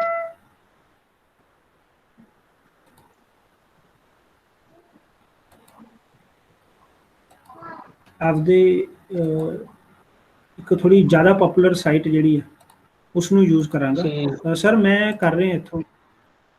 ਠੀਕ ਹੈ, ਮੈਂ ਇਧਰੋਂ ਅਨਸ਼ੇਅਰ ਕਰਤਾ, ਉਹ ਸਟਾਪ ਕਰਤੀ ਸ਼ੇਅਰਿੰਗ ਜੀ ਜੀ। ਸਕਰੀਨ ਮੇਰੇ ਵਾਲੀ ਹੋਣੀ ਚਾਹੀਦੀ ਹੈ।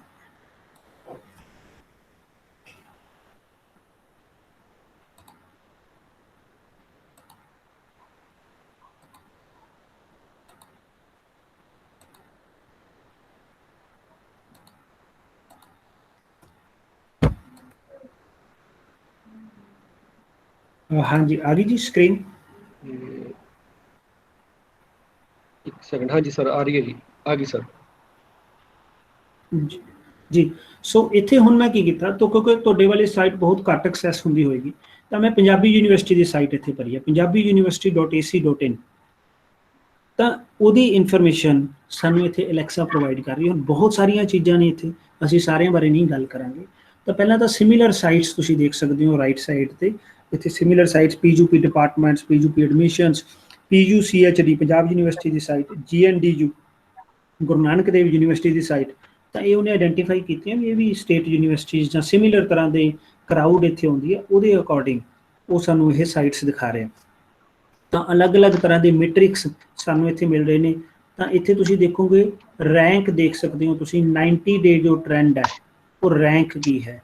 ਤਾਂ ਗਲੋਬਲ ਇੰਟਰਨੈਟ ਰੈਂਕ 2,42,308 ਹੈ ਪੰਜਾਬੀ ਯੂਨੀਵਰਸਿਟੀ ਦੀ ਸਾਈਟ ਦਾ। ਤੇ ਇਹ ਡੇ ਵਾਈਜ਼ ਤੁਸੀਂ ਦੇਖ ਸਕਦੇ ਹੋ ਕਿ ਡੇ ਵਾਈਜ਼ ਉਹ ਚੇਂਜ ਹੁੰਦਾ ਰਹਿੰਦਾ।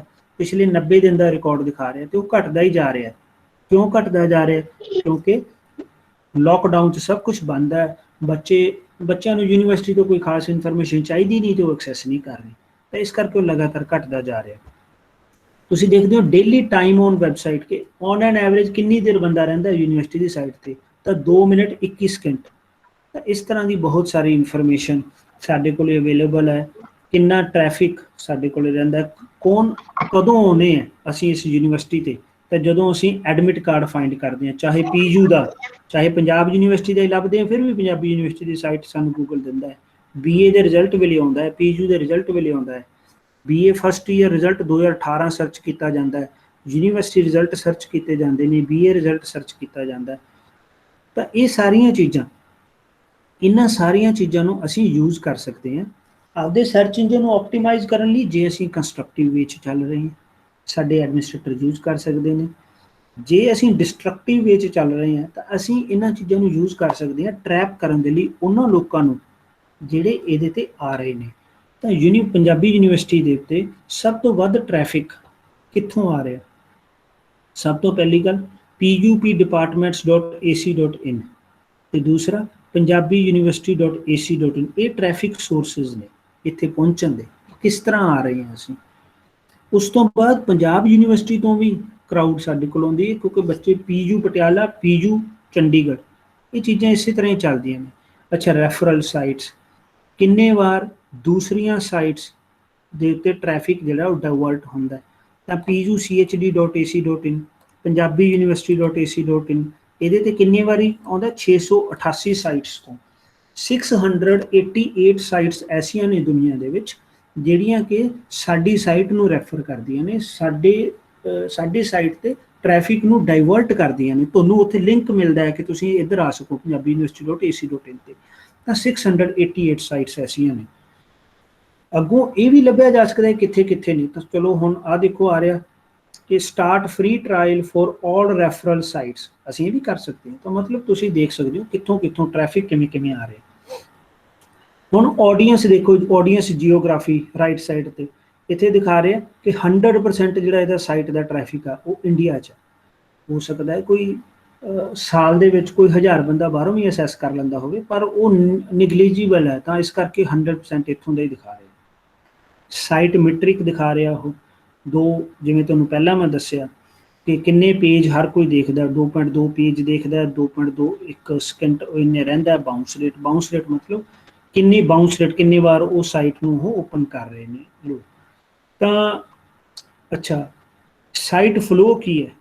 ਸਾਈਟ ਫਲੋ ਮਤਲਬ ਇਹਦੇ ਤੋਂ ਪਹਿਲਾਂ ਕਿਹੜੀ ਸਾਈਟ ਖੋਲੀ ਗਈ ਆਮ ਤੌਰ ਤੇ। ਤਾਂ 41% ਟਾਈਮ ਪੰਜਾਬੀ ਯੂਨੀਵਰਸਿਟੀ ਦੀ ਸਾਈਟ ਖੋਲ੍ਹਣ ਤੋਂ ਪਹਿਲਾਂ google.com ਖੋਲੀ ਗਈ, ਕਿਉਂਕਿ ਲੋਕਾਂ ਨੂੰ ਸਾਈਟ ਯਾਦ ਨਹੀਂ ਹੁੰਦੀ, ਗੂਗਲ ਤੇ ਸਰਚ ਕਰ ਲੈਂਦੇ ਪੰਜਾਬੀ ਨੂੰ। ਪਰ ਦੇਖੋ ਇਹ ਇਨਫੋਰਮੇਸ਼ਨ ਸਟੋਰ ਹੁੰਦੀ ਹੈ। ਜਦੋਂ ਅਸੀਂ ਕਹਿੰਦੇ ਹਾਂ ਕਿ ਅਸੀਂ ਇਨਫੋਰਮੇਸ਼ਨ ਨਹੀਂ ਦੇ ਰਹੇ, ਜਿਵੇਂ ਹੁਣੇ ਮੈਨੂੰ ਲੱਗਿਆ ਸਰ ਸੀ ਤੇ ਉਹ ਕਹਿ ਰਹੇ ਸੀ ਕਿ ਅਸੀਂ ਜਦੋਂ ਆਫ ਕਰ ਦਿੱਤਾ, ਅਸੀਂ ਤਾਂ ਕਿਤੇ ਨਹੀਂ ਗੂਗਲ ਇਹਨਾਂ ਨੂੰ ਕਿਹਾ ਸੀ, ਅਲੈਕਸਾ ਨੂੰ ਅਸੀਂ ਤਾਂ ਜਾਣਦੇ ਵੀ ਨਹੀਂ ਕਿ ਅਲੈਕਸਾ ਜਿਹੜੀ ਹੈ ਉਹ ਕੁਝ ਰਿਕਾਰਡ ਕਰ ਰਹੀ ਹੈ। ਅਸੀਂ ਤਾਂ ਕਦੇ ਨਹੀਂ ਉਹਨਾਂ ਨੂੰ ਕਿਹਾ ਵੀ ਇਹ ਵੀ ਚੈੱਕ ਕਰੋ ਕਿ ਪੰਜਾਬੀ ਯੂਨੀਵਰਸਿਟੀ ਤੇ ਆਉਣ ਤੋਂ ਪਹਿਲਾਂ ਅਸੀਂ ਕੀ ਕੀਤਾ। ਪਰ whatever you do on the internet that is being recorded and nobody can stop it. ਕੋਈ ਉਹਨੂੰ ਰੋਕ ਹੀ ਨਹੀਂ ਸਕਦਾ, ਕਿਸੇ ਦੁਨੀਆ ਦੀ ਕੋਈ ਸਰਕਾਰ ਨਹੀਂ ਰੋਕ ਸਕਦੀ ਉਸ ਚੀਜ਼ ਨੂੰ, ਕਿਉਂਕਿ ਹਰ ਚੀਜ਼ ਲੌਗ ਬੁੱਕਸ ਤੇ ਜਾਣੀ ਹੀ ਜਾਣੀ ਹੈ। ਸੋ ਇਸ ਕਰਕੇ ਜੋ ਵੀ ਤੁਸੀਂ ਇੰਟਰਨੈਟ ਤੇ ਕਰ ਰਹੇ ਹੋ ਉਹ ਰਿਕਾਰਡ ਹੋ ਰਿਹਾ। ਹੋ ਸਕਦਾ ਤੁਹਾਡੇ ਚੋਂ ਕੁਝ ਲੋਕ ਬਹੁਤ ਜ਼ਿਆਦਾ ਸਮਾਰਟ ਹੋਣ, ਉਹ ਸੋਚਦੇ ਹੋਣ ਅਸੀਂ VPN ਦੇ ਥਰੂ ਕਰ ਰਹੇ ਹਾਂ, ਜਿਨ੍ਹਾਂ ਨੂੰ ਨਹੀਂ ਪਤਾ ਉਹ ਇਗਨੋਰ ਕਰਨ। ਪਰ ਜੇ ਕੋਈ ਕਰ ਰਿਹਾ VPN ਦੇ ਥਰੂ ਤਾਂ ਉਹ ਵੀ ਇੱਕ ਭੁਲੇਖੇ 'ਚ ਹੈ, ਰਿਕਾਰਡ ਉਹ ਵੀ ਹੋ ਰਿਹਾ। ਹਰ ਚੀਜ਼ ਲੌਗ ਦੇ ਵਿੱਚ ਹੈ। ਹੁਣ ਉਹ ਲੌਗਸ ਨੂੰ ਅਸੈਸ ਕੌਣ ਕਰਦਾ, ਉਹ ਇੱਕ ਅਲੱਗ ਮੁੱਦਾ ਹੈ ਕਿ ਕੌਣ ਉਹਨੂੰ ਐਕਸੈਸ ਕਰ ਪਾਏਗਾ। ਤਾਂ ਖੈਰ, ਤਾਂ ਇੱਕ ਸਾਈਟ ਬਸ ਹੋਰ ਮੈਂ ਦਿਖਾਵਾਂਗਾ ਫਿਰ, ਕਿਉਂਕਿ ਹਜੇ ਆਪਣਾ ਜਿਹੜਾ ਅਸਲੀ ਟੌਪਿਕ ਸੀਗਾ ਉਹ ਹਜੇ ਪੈਂਡਿੰਗ ਹੈ, ਇਹਦੇ ਨਾਲ ਉਹਦੇ ਤੇ ਵੀ ਆਪਾਂ ਆਵਾਂਗੇ। ਤਾਂ ਇੱਕ ਸਾਈਟ ਜਿਹੜੀ ਸਾਡੀ ਸਭ ਦੀ ਫੇਵਰੇਟ ਤੇ ਸਭ ਤੋਂ ਜ਼ਿਆਦਾ ਯੂਜ਼ ਕੀਤੀ ਜਾਣ ਵਾਲੀ ਉਹ ਹੈ google.com। ਤਾਂ ਥੋੜ੍ਹਾ ਜਿਹਾ ਉਹਦੇ ਬਾਰੇ ਵੀ ਕੁਛ ਇੱਕ ਦੋ ਚੀਜ਼ਾਂ, ਕਿ ਇਹ ਨਾ ਹੋਵੇ ਪੰਜਾਬੀ ਯੂਨੀਵਰਸਿਟੀ ਵਾਲੀ ਸਾਈਟ ਦੇਖ ਕੇ ਕਈ ਵਾਰੀ ਲੱਗਦਾ ਹੈ ਨਾ ਵੀ ਪਤਾ ਨਹੀਂ ਇਹਨੇ ਸਹੀ ਦੱਸਿਆ, ਪਤਾ ਨਹੀਂ ਇਹਨੇ ਗਲਤ ਦੱਸਿਆ, ਪਤਾ ਨਹੀਂ ਕੀ ਦੱਸਿਆ। ਤਾਂ ਹੁਣ ਗੂਗਲ ਦਾ ਐਨਾਲਿਸਿਸ ਕਰਦੀ ਹੈ ਅਲੈਕਸਾ ਕਿ ਗੂਗਲ ਦੀ ਸਾਈਟ ਜੋ ਹੈ ਉਹ ਕਿੱਥੇ ਸਟੈਂਡ ਕਰਦੀ ਹੈ, google.com ਕਿੱਥੇ ਸਟੈਂਡ ਕਰ ਰਹੀ ਹੈ। ਸੋ ਟੋਟਲ ਕੀਵਰਡਸ ਜਿਹੜੇ ਗੂਗਲ ਦੀ ਗੱਲ ਕਰਦੇ ਨੇ 4.4 ਮਿਲੀਅਨ, ਮਤਲਬ 44 ਲੱਖ ਇਹੋ ਜਿਹੇ ਕੀਵਰਡ ਨੇ ਜਿਹੜੇ ਤੁਹਾਨੂੰ ਗੂਗਲ ਵੱਲ ਨੂੰ ਅਟਰੈਕਟ ਕਰਦੇ ਨੇ। ਵੈਸੇ ਸਾਰਾ ਕੁਛ ਹੀ ਕਰਦਾ, ਤਾਂ 44 ਮਿਲੀਅਨ ਸਾਰਾ ਕੁਛ ਹੀ ਹੋ ਗਿਆ। ਵੈਸੇ ਹਰ ਚੀਜ਼ ਗੂਗਲ ਵੱਲ ਹੀ ਆਉਂਦੀ ਹੈ। ਸਾਈਟ ਰੈਂਕ, ਵੈਬਸਾਈਟ ਦਾ ਰੈਂਕ ਨੰਬਰ 1 ਇਨ ਗਲੋਬਲ ਇੰਟਰਨੈਟ ਇੰਗੇਜਮੈਂਟ। ਇੱਕ ਦਿਨ ਵਿੱਚ average, on N average 14 minute ਤੱਕ ਲੋਕੀ ਗੂਗਲ ਐਕਸੈਸ ਕਰਦੇ ਨੇ। ਤਾਂ ਤੁਸੀਂ ਸੋਚ ਸਕਦੇ ਹੋ ਜੇ 100 ਕਰੋੜ ਬੰਦਾ, 750 ਕਰੋੜ ਆਬਾਦੀ ਹੈ ਦੁਨੀਆ ਦੀ, 100 ਕਰੋੜ ਬੰਦਾ ਵੀ 14 ਮਿੰਟ ਤੱਕ ਗੂਗਲ ਐਕਸੈਸ ਕਰਦਾ ਹੈ, ਤਾਂ ਇਹਦਾ ਮਤਲਬ 1400 ਕਰੋੜ ਮਿੰਟ, 1400 ਕਰੋੜ ਮਿੰਟ ਹਰ ਰੋਜ਼ ਗੂਗਲ ਐਕਸੈਸ ਹੁੰਦੀ ਹੈ। ਉਹਦੇ ਹੁਣ ਕਿੰਨੇ ਘੰਟੇ, ਕਿੰਨੇ ਦਿਨ, ਕਿੰਨੇ ਸਾਲ ਜਾਂ ਸਦੀਆਂ ਬਣਨਗੀਆਂ ਮੈਨੂੰ ਪਤਾ ਨਹੀਂ, ਪਰ 1400 ਕਰੋੜ ਮਿੰਟ ਤਾਂ ਗੂਗਲ ਇੱਕ ਦਿਨ 'ਚ ਐਕਸੈਸ ਹੋ ਜਾਂਦੀ ਹੈ। ਤਾਂ ਓਵਰਆਲ ਤਾਂ ਅਸੀਂ ਇਮੈਜਨ ਵੀ ਨਹੀਂ ਕਰ ਸਕਦੇ ਵੀ ਕਿੰਨਾ ਐਕਸੈਸ ਹੋ ਰਿਹਾ ਹੋਵੇਗਾ। ਇਸੇ ਲਈ ਗੂਗਲ ਨੂੰ ਤਾਂ ਤੁਸੀਂ ਇੰਟਰਨੈਟ ਦਾ ਗੋਡ ਵੀ ਕਹਿ ਸਕਦੇ ਹੋ, ਜਿੰਨੀ ਜ਼ਿਆਦਾ ਗੂਗਲ ਐਕਸੈਸ ਹੋ ਰਹੀ ਹੈ। ਓਕੇ, ਤਾਂ ਅਲੱਗ-ਅਲੱਗ ਕੀਵਰਡਸ ਜਿਹੜੇ ਇਸ ਦੇ ਨਾਲ ਰਿਲੇਟਡ ਨੇ। ਤਾਂ ਕੀ ਕੁਛ ਅਸੀਂ ਇਸ ਦੇ ਵਿੱਚ ਸਰਚ ਕਰ ਰਹੇ ਹਾਂ, ਇਹ ਹਰ ਰੋਜ਼ ਬਦਲਦਾ, ਐਸਾ ਨਹੀਂ ਹੈ ਕਿ ਇਹ ਨਹੀਂ ਬਦਲਦਾ, ਹਰ ਰੋਜ਼ ਬਦਲਦਾ ਇਹ। ਤਾਂ ਸੋਸ਼ਲ ਇੰਗੇਜਮੈਂਟ ਵਿਕੀਪੀਡੀਆ ਦੀ ਹੈ, ਗੂਗਲ, ਫੇਸਬੁੱਕ, vk.com, ਇਹ ਸਾਰੀਆਂ ਸਾਈਟਸ ਨੇ। ਅੱਛਾ, ਕਿਹੜੇ ਟੌਪਿਕਸ ਗੂਗਲ ਦੇ ਉੱਤੇ ਸਰਚ ਕੀਤੇ ਜਾ ਰਹੇ ਨੇ? ਫੈਮਿਲੀ ਰਿਲੇਟਡ ਨੇ, ਡੈਥ ਰਿਲੇਟਡ ਨੇ, ਵਾਰ ਹਿਸਟਰੀ ਰਿਲੇਟਡ ਨੇ। ਸਭ ਤੋਂ ਜ਼ਿਆਦਾ ਪਪੂਲਰ ਆਰਟੀਕਲ, ਸਭ ਤੋਂ ਵੱਧ ਆਰਟੀਕਲ ਕਿਹੜਾ ਪਪੂਲਰ ਹੈ ਗੂਗਲ ਦਾ? ਤਾਂ ਅਲਟੀਮੇਟ ਫਾਈਟਿੰਗ ਚੈਂਪੀਅਨਸ਼ਿਪ, ਇਹ ਇਸ ਵੇਲੇ ਸਭ ਤੋਂ ਵੱਧ ਪਪੂਲਰ ਹੈ। AMA ਵੋਟ ਹੈ, ਫਿਰ ਹੋਰ ਜਿਮੀ ਕਾਰਟਰ ਹੈ, ਬੜੇ ਸਾਰੇ ਐਸੇ ਟੌਪਿਕ ਨੇ ਜਿਹੜੇ ਉੱਥੇ ਚੱਲ ਰਹੇ ਨੇ।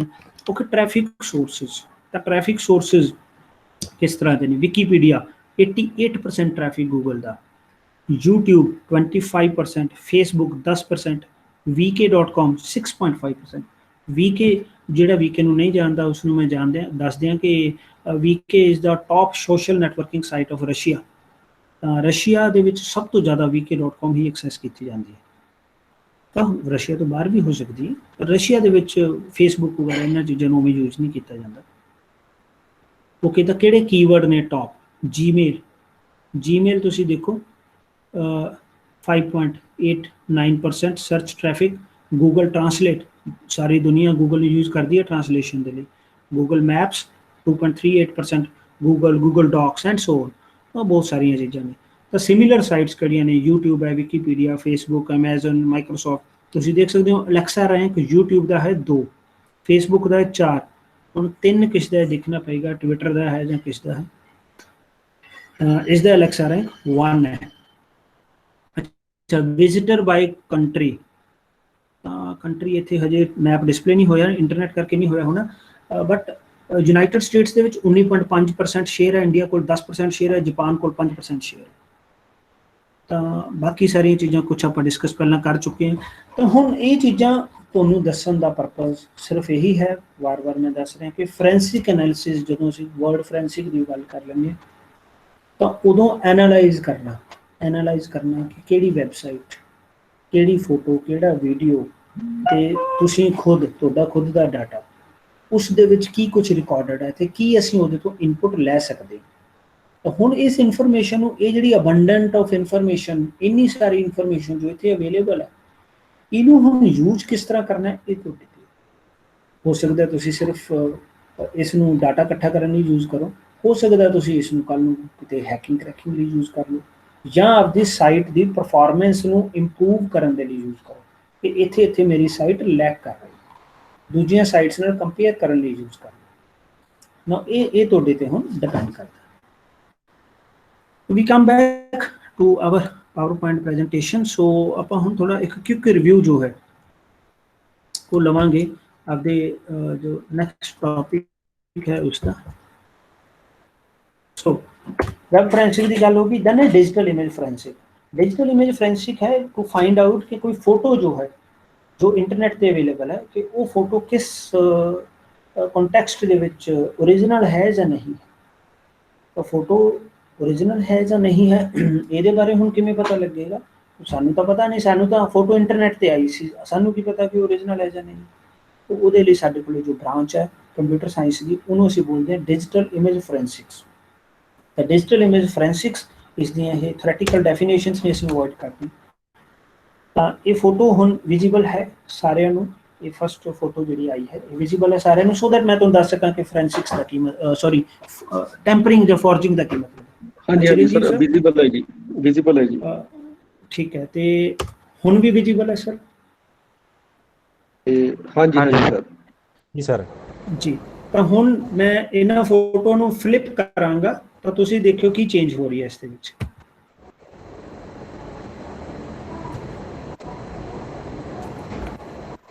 ਤਾਂ ਚੇਂਜ ਸਰ ਆਈ ਚਰਨਜੀਤ ਸਰ, ਵਿਜ਼ੀਬਲ ਹੋ ਗਈ ਸੀ ਚੇਂਜ? ਬਿਲਕੁਲ ਬਿਲਕੁਲ ਸਰ, ਬਿਲਕੁਲ ਸਰ। ਦੋ ਬੰਦੇ ਗੈਪ ਕਰਕੇ ਤੁਸੀਂ ਆਪਣੇ ਆਪ ਨੂੰ ਹੀ ਲੈ ਆਉਂਦੇ ਮੈਨੂੰ ਲੱਗਦਾ ਜੀ।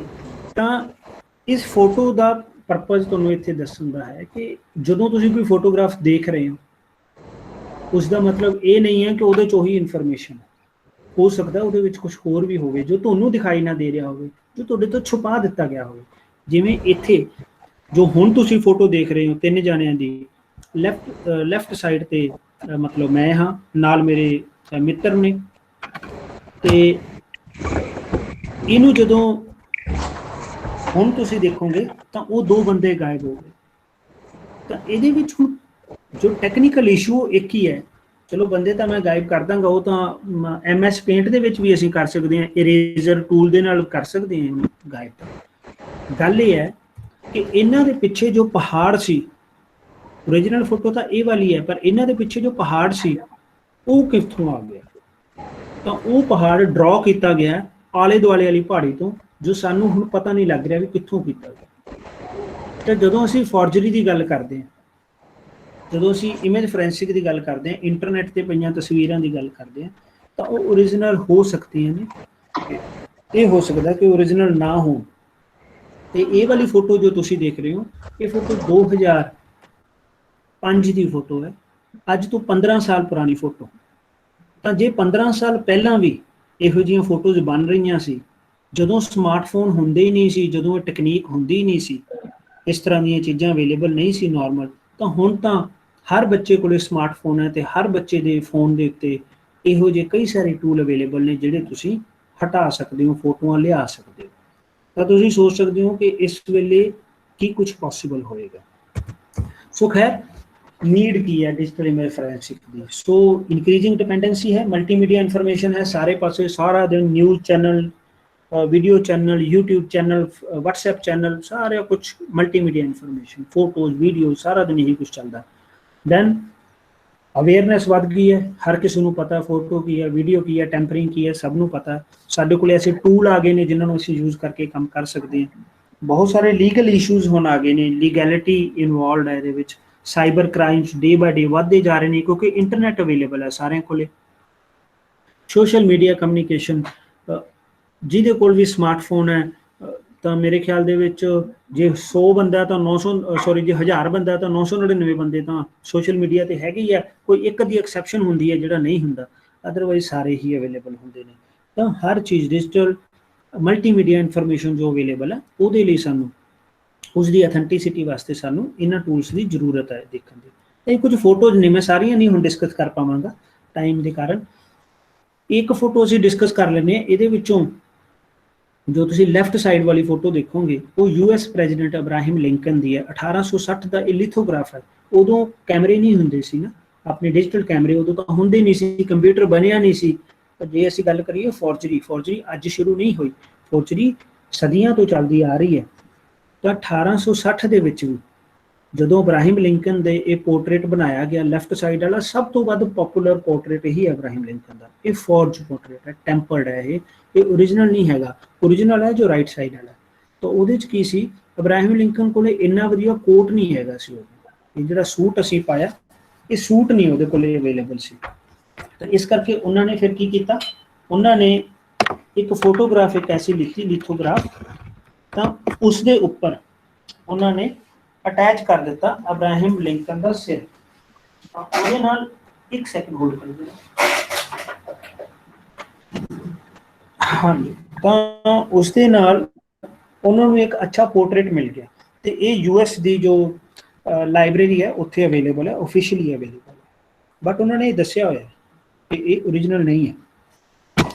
ਤਾਂ ਉਦੋਂ ਤੋਂ ਹੀ 1860 ਦਾ ਇਹ ਅਬਰਾਹਿਮ ਲਿੰਕਨ ਹੋਵੇ ਜਾਂ 1864 ਦਾ ਇੱਕ ਹੋਰ US ਪ੍ਰੈਜ਼ੀਡੈਂਟ ਹੋਵੇ, ਜਿਸ ਦੀ ਫੋਟੋ 3 ਅਲੱਗ-ਅਲੱਗ ਫੋਟੋਗ੍ਰਾਫਸ ਨੂੰ ਮਿਲਾ ਕੇ ਬਣਾਈ ਗਈ ਸੀ, ਤਾਂ ਉਹ ਆਪਦੇ ਟੈਂਟ ਦੇ ਬਾਹਰ ਸੀ, ਉੱਥੋਂ ਸਿਰ ਚੱਕ ਕੇ ਇੱਥੇ ਘੋੜੇ ਦੇ ਉੱਪਰ ਲਗਾ ਦਿੱਤਾ ਤੇ ਘੋੜਾ ਚੱਕ ਕੇ ਜੰਗ ਦੇ ਮੈਦਾਨ ਦੇ ਵਿੱਚ ਖੜਾ ਦਿੱਤਾ।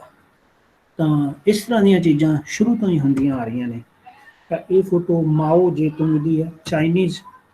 ਇਹ ਫੋਟੋ ਹਿਟਲਰ ਦੀ ਹੈ, ਸਾਰੇ ਜਾਣਦੇ ਨੇ ਹਿਟਲਰ ਕਿੱਥੋਂ ਦਾ ਸੀ। ਤੇ ਇਹ ਫੋਟੋ ਸਾਡੇ ਕੋਲੇ ਕੈਨੇਡਾ ਦੀ ਪ੍ਰਾਈਮ ਮਿਨਿਸਟਰ ਦੀ ਹੈ 1939 ਦੀ, ਜਿਸ ਦੇ ਵਿੱਚ ਉਸਨੇ ਜੋ ਕਿੰਗ ਸੀ ਉਸ ਸਮੇਂ ਦਾ, ਜਾਰਜ 6 ਜੋ ਕਿੰਗ ਸੀ, ਉਹਨੂੰ ਹੀ ਉਡਾ ਦਿੱਤਾ ਸੀ, ਸਿਰਫ ਲੋਕਾਂ ਨੂੰ ਇਹ ਦੱਸਣ ਵਾਸਤੇ ਕਿ ਨਹੀਂ, ਮੇਰੀ ਕੁਈਨ ਦੇ ਨਾਲ ਇੰਨੀ ਜ਼ਿਆਦਾ ਨੇੜਤਾ ਹੈ ਕਿ ਅਸੀਂ ਦੋਨੇ ਇਕੱਠੇ ਵੀ ਬਿਨਾਂ ਕਿੰਗ ਤੋਂ ਵੀ ਅਸੀਂ ਗੱਲਬਾਤ ਕਰ ਸਕਦੇ ਹਾਂ। ਜ਼ਰੂਰੀ ਨਹੀਂ ਕਿ ਕਿੰਗ ਦੀ ਇੰਟਰਫੀਅਰੈਂਸ ਹਰ ਤਰ੍ਹਾਂ ਦੇ ਰਾਜਨੀਤਿਕ ਮੁੱਦੇ 'ਚ ਹੋਵੇ ਹੀ ਹੋਵੇ, ਕਿਉਂਕਿ ਉਹਨੇ ਉਦੋਂ ਇਲੈਕਸ਼ਨ 'ਚ ਉੱਥੇ ਖੜੇ ਹੋਣਾ ਸੀ। ਪੋਲੀਟੀਸ਼ੀਅਨ ਹਰ ਜਗ੍ਹਾ ਤੇ ਸੇਮ ਹੀ ਹੁੰਦੇ ਨੇ, ਕਿਤੇ ਵੀ ਹੋਣ। ਤਾਂ ਮੁਸੋਲੀਨੀ ਸਾਰੇ ਜਾਣਦੇ ਨੇ, ਮੁਸੋਲੀਨੀ। ਹੁਣ ਮੁਸੋਲੀਨੀ ਘੋੜੇ ਤੇ ਜਿਹੜੇ ਤੇ ਬੈਠਾ ਸੀ, ਉਹਨੂੰ ਡਰ ਲੱਗਦਾ ਸੀ ਵਿਚਾਰੇ ਨੂੰ, ਤਾਂ ਇੱਕ ਬੰਦੇ ਨੇ ਪਕੜਿਆ ਹੋਇਆ ਸੀ ਘੋੜੇ ਨੂੰ ਨਾ ਅੱਗੋਂ, ਤਾਂ ਕਿ ਉਹ ਹਿੱਲੇ ਨਾ ਤੇ ਉਹਦੀ ਫੋਟੋ ਸਹੀ ਆ ਜੇ। ਪਰ ਬਾਅਦ ਵਿੱਚ ਫਿਰ ਉਹ ਬਹਾਦਰ ਨਹੀਂ ਲੱਗਣਾ ਸੀ ਮੁਸੋਲੀਨੀ, ਐਂ ਲੱਗਣਾ ਸੀ ਕਿਸੇ ਨੇ ਉਹਨੂੰ ਬਿਠਾ ਕੇ ਸਿਰਫ ਫੋਟੋ ਲਈ, ਜਿਵੇਂ ਆਪਾਂ ਸ਼ਿਮਲੇ ਜਾਂ ਕਿਤੇ ਹੋਰ ਜਾਂਦੇ ਨੇ ਘੋੜੇ ਤੇ ਬਹਿ ਕੇ ਫੋਟੋ ਕਰਾਉਣੇ, ਉਸੇ ਤਰ੍ਹਾਂ ਹੀ ਮੁਸੋਲੀਨੀ ਦੀ ਵੀ ਫੋਟੋ ਤਾਂ ਉਹੋ ਜਿਹੀ ਸੀ, ਪਰ ਉਹਨੇ ਫਿਰ ਉਹ ਬੰਦਾ ਵਿੱਚੋਂ ਹਟਾਤਾ। ਰਸ਼ੀਆ ਦੀ ਫੋਟੋ ਹੈ। ਇਹਨਾਂ ਨੂੰ ਅਸੀਂ ਉੱਪਰ ਵਾਲੇ ਮੈਡਮ ਨੂੰ ਅਸੀਂ ਸਾਰੇ ਜਾਣਦੇ ਹਾਂ, ਐਸ਼ਵਰਿਆ ਰਾਏ। ਤਾਂ ਰਾਈਟ ਸਾਈਡ ਵਾਲੀ ਐਸ਼ਵਰਿਆ ਰਾਏ ਥੋੜੀ ਓਰੀਜਨਲ ਹੈ, ਲੈਫਟ ਸਾਈਡ ਵਾਲੀ ਟੋਟਲੀ ਫੇਕ ਹੈ। ਤੇ ਇਸੇ ਤਰ੍ਹਾਂ ਹੀ ਨੀਚੇ ਵਾਲੀ ਜੋ ਫੋਟੋ ਤੁਸੀਂ ਦੇਖ ਰਹੇ ਹੋ, ਰਾਈਟ ਸਾਈਡ ਵਾਲੀ ਆਲਮੋਸਟ ਓਰੀਜਨਲ ਹੈ ਤੇ ਲੈਫਟ ਸਾਈਡ ਵਾਲੀ ਕੰਪਲੀਟਲੀ ਫੇਕ ਹੈ। ਸਿਰਫ ਇਹੀ ਨਹੀਂ ਕਿ ਪੋਲੀਟੀਸ਼ੀਅਨ ਤੇ ਸੈਲੀਬ੍ਰਿਟੀਜ਼ ਇਸ ਕੰਮ ਕਰਦੇ ਨੇ, ਇਹ ਕੰਮ ਕਈ ਸਾਡੇ ਸਾਇੰਸਦਾਨ ਵੀ ਕਰਦੇ ਨੇ। ਤਾਂ ਇਹ ਬਹੁਤ ਮਸ਼ਹੂਰ ਸਕੈਂਡਲ ਹੈ, ਸਟੈਪ ਸੈੱਲ ਸਕੈਂਡਲ। ਇਹ ਤੁਸੀਂ ਨੋਟ ਕਰ ਲਓ, ਤੁਸੀਂ ਸਰਚ ਕਰ ਲਿਓ, ਕਿਉਂਕਿ ਆਪਾਂ ਨੂੰ ਕੋਲ ਡਿਸਕਸ ਕਰਨ ਦਾ ਹਜੇ ਟਾਈਮ ਨਹੀਂ ਹੈ। ਤਾਂ ਨੇਚਰ ਜਰਨਲ ਜੋ ਹੈ, that is one of the finest general in the world, ਉਹਨੇ ਵੀ ਕਈ ਵਾਰੀ ਫੋਰਜਰੀ ਦੀ ਗੜਬੜ ਉਹਨੇ ਵੀ ਕੀਤੀ ਹੈ। ਤੇ ਇਹ ਦੋਨੇ ਐਗਜ਼ਾਮਪਲਾਂ ਹੀ ਨੇਚਰ ਜਰਨਲ ਦੀਆਂ ਨੇ। ਤਾਂ ਸਟੈਪ ਸੈੱਲ ਸਕੈਂਡਲ ਬਾਰੇ ਤੁਸੀਂ ਪੜ੍ਹਿਓ, ਕਿਸ ਤਰ੍ਹਾਂ ਇੱਕ ਫੋਰਜਰੀ ਦੇ ਥਰੂ ਹੀ ਇੱਕ ਰਿਸਰਚ ਪੇਪਰ ਲਿਖ ਦਿੱਤਾ ਗਿਆ ਸੀ। ਤਾਂ ਹੁਣ ਜੋ ਡਿਜੀਟਲ ਇਮੇਜ ਫੋਰੈਂਸਿਕਸ ਹੈ, ਡਿਜੀਟਲ ਇਮੇਜ ਫੋਰੈਂਸਿਕਸ ਦੀ ਕਿਸ ਤਰ੍ਹਾਂ ਅਸੀਂ ਕਿਸੇ ਇਮੇਜ ਨੂੰ ਫੋਰੈਂਸਿਕ ਐਨਾਲਾਈਜ਼ ਕਰਦੇ ਹਾਂ, ਤਾਂ ਉਹਦੇ ਵਿੱਚ ਕੀ ਹੈ ਕਿ ਸਾਡੇ ਕੋਲ ਇੱਕ ਇਮੇਜ ਦਾ ਲਾਈਫ ਸਾਈਕਲ ਹੁੰਦਾ ਹੈ। ਤਾਂ ਉਸ ਇਮੇਜ ਦੇ ਲਾਈਫ ਸਾਈਕਲ ਦੇ ਵਿੱਚ ਸਾਡੇ ਕੋਲ ਕਈ ਸਾਰੇ ਫੇਜ਼ਸ ਹੁੰਦੇ ਨੇ। ਜੇ ਇੱਕ ਰੀਅਲ ਵਰਲਡ ਸੀਨ ਹੈ ਸਾਡੇ ਕੋਲੇ, ਉਸ ਨੂੰ ਲੈਂਸਿਸ ਦੇ ਥਰੂ ਤੇ ਕੁਝ ਸੈਂਸਰਸ ਦੇ ਥਰੂ ਤੇ ਕੁਝ ਕੋਡਿੰਗ ਦੇ ਥਰੂ ਅਸੀਂ ਕਨਵਰਟ ਕਰਦੇ ਹਾਂ ਕੰਪਿਊਟਰ ਦੀ ਡਿਜੀਟਲ ਇਮੇਜ, ਜਿਹੜੀ JPEG ਇਮੇਜ ਹੁੰਦੀ ਹੈ।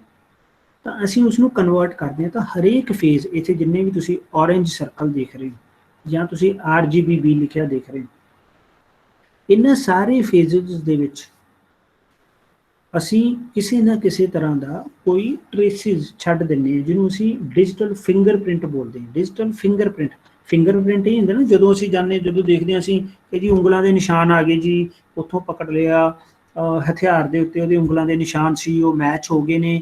ਇਸੇ ਤਰ੍ਹਾਂ ਡਿਜੀਟਲ ਫਿੰਗਰਪ੍ਰਿੰਟ ਵੀ ਹੁੰਦੇ ਨੇ। ਡਿਜੀਟਲ ਫਿੰਗਰਪ੍ਰਿੰਟ ਜਿਵੇਂ ਕਿਸੇ ਲੈਂਸ ਦੀ ਕੀ ਕੁਆਲਿਟੀ ਹੈ, ਕੀ ਪ੍ਰੋਬਲਮ ਹੈ, ਕਿਸੇ ਫਿਲਟਰ ਦੀ ਕੀ ਕੁਆਲਿਟੀ ਹੈ, ਕੀ ਪ੍ਰੋਬਲਮ ਹੈ, ਕਿਸੇ ਸੈਂਸਰ ਦੀ ਕੀ ਕੁਆਲਿਟੀ ਹੈ, ਕੀ ਪ੍ਰੋਬਲਮ ਹੈ। ਤਾਂ ਹਰ ਚੀਜ਼ ਦੇ, ਹਰ ਟੈਕਨੀਕ ਦੇ, ਹਾਰਡਵੇਅਰ ਡਿਵਾਈਸ ਦੇ ਤੇ ਸੌਫਟਵੇਅਰ ਦੇ ਆਪਦੇ ਕਰੈਕਟਰਿਸਟਿਕ ਹੁੰਦੇ ਨੇ। ਤਾਂ ਉਹ ਕਰੈਕਟਰਿਸਟਿਕ ਉਸ ਇਮੇਜ 'ਚ ਰਹਿ ਜਾਂਦੇ ਨੇ, ਜਿਨ੍ਹਾਂ ਨੂੰ ਅਸੀਂ ਬਾਅਦ ਦੇ ਵਿੱਚ ਫਾਈਂਡ ਆਊਟ ਕਰ ਸਕਦੇ ਹਾਂ, ਜਿਨ੍ਹਾਂ ਦੇ ਥਰੂ ਅਸੀਂ ਇਹ ਫਾਈਂਡ ਆਊਟ ਕਰ ਸਕਦੇ ਹਾਂ ਕਿ ਇਹ ਇਮੇਜ ਜੋ ਹੈ ਇਹ ਕਿੱਥੋਂ ਆਈ ਹੈ, ਤੇ ਕੀ ਇਹ ਇਮੇਜ ਓਰੀਜਨਲ ਹੈ ਜਾਂ ਉਸ ਪੈਟਰਨ 'ਚ ਕੋਈ ਛੇੜਛਾੜ ਹੋਈ ਹੈ।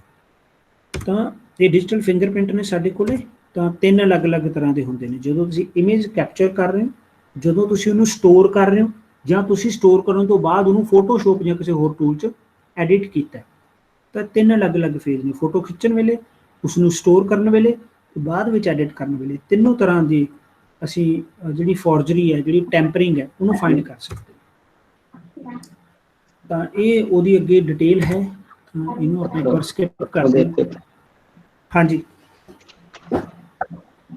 ਹਾਂਜੀ ਸਰ, ਆ ਰਹੀ ਹੈ ਜੀ, ਠੀਕ ਠੀਕ ਚੱਲ ਰਿਹਾ ਜੀ। ਠੀਕ ਹੈ, ਓਕੇ। ਤਾਂ ਇਹ ਕੁਝ ਕਲਾਸੀਫਿਕੇਸ਼ਨ ਹੈ, ਅਲੱਗ-ਅਲੱਗ ਤਰ੍ਹਾਂ ਦੀਆਂ ਜਿਹੜੀਆਂ ਟੈਕਨੀਕਸ ਨੇ।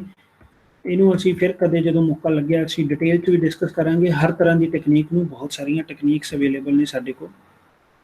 3 ਤਰ੍ਹਾਂ ਦੀ ਫੋਰੈਂਸਿਕ ਦੇ ਵਿੱਚ 3 ਤਰ੍ਹਾਂ ਦੇ ਕੰਮ ਨੇ, ਅਸੀਂ ਬਰੀਫਲੀ ਉਹਨਾਂ ਦੀ ਗੱਲ ਕਰਾਂਗੇ। Source object identification, image forgery detection ਤੇ ਐਂਟੀ ਫੋਰੈਂਸਿਕ।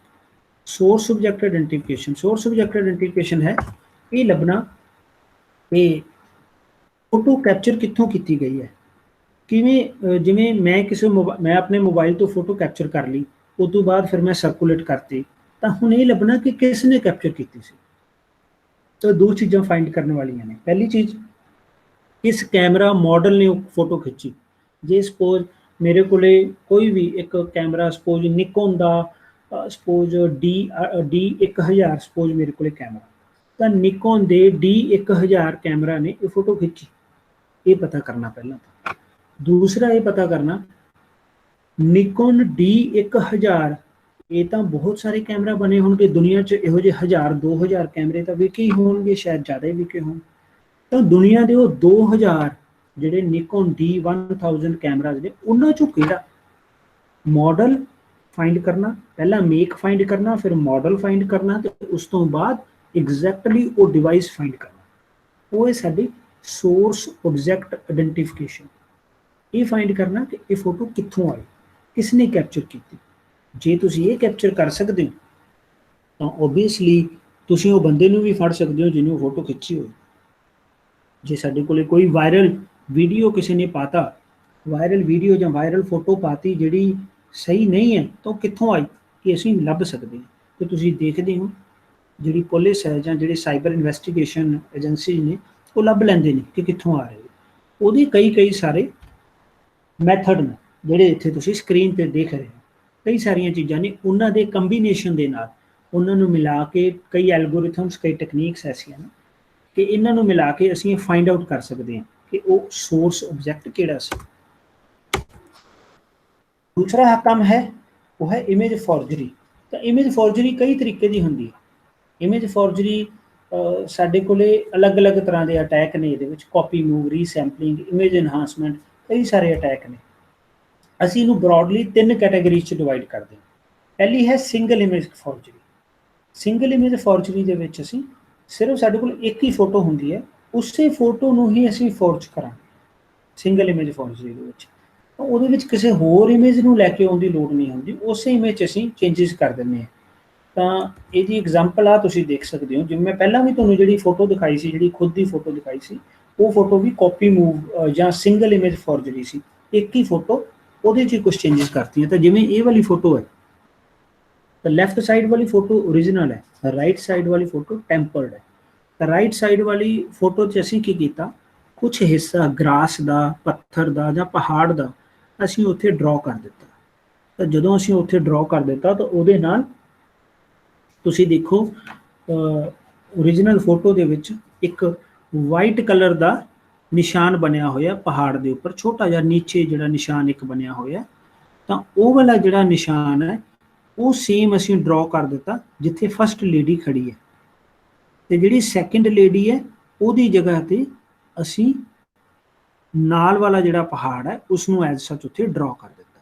ਤਾਂ ਇਹ ਬਹੁਤ ਹੀ ਛੋਟਾ ਜਿਹਾ ਇੱਕ ਟੂਲ ਹੁੰਦਾ ਫੋਟੋਸ਼ੋਪ 'ਚ, ਸਟੈਂਪ ਕਹਿੰਦੇ ਅਸੀਂ ਉਹਨੂੰ, ਸਟੈਂਪਿੰਗ।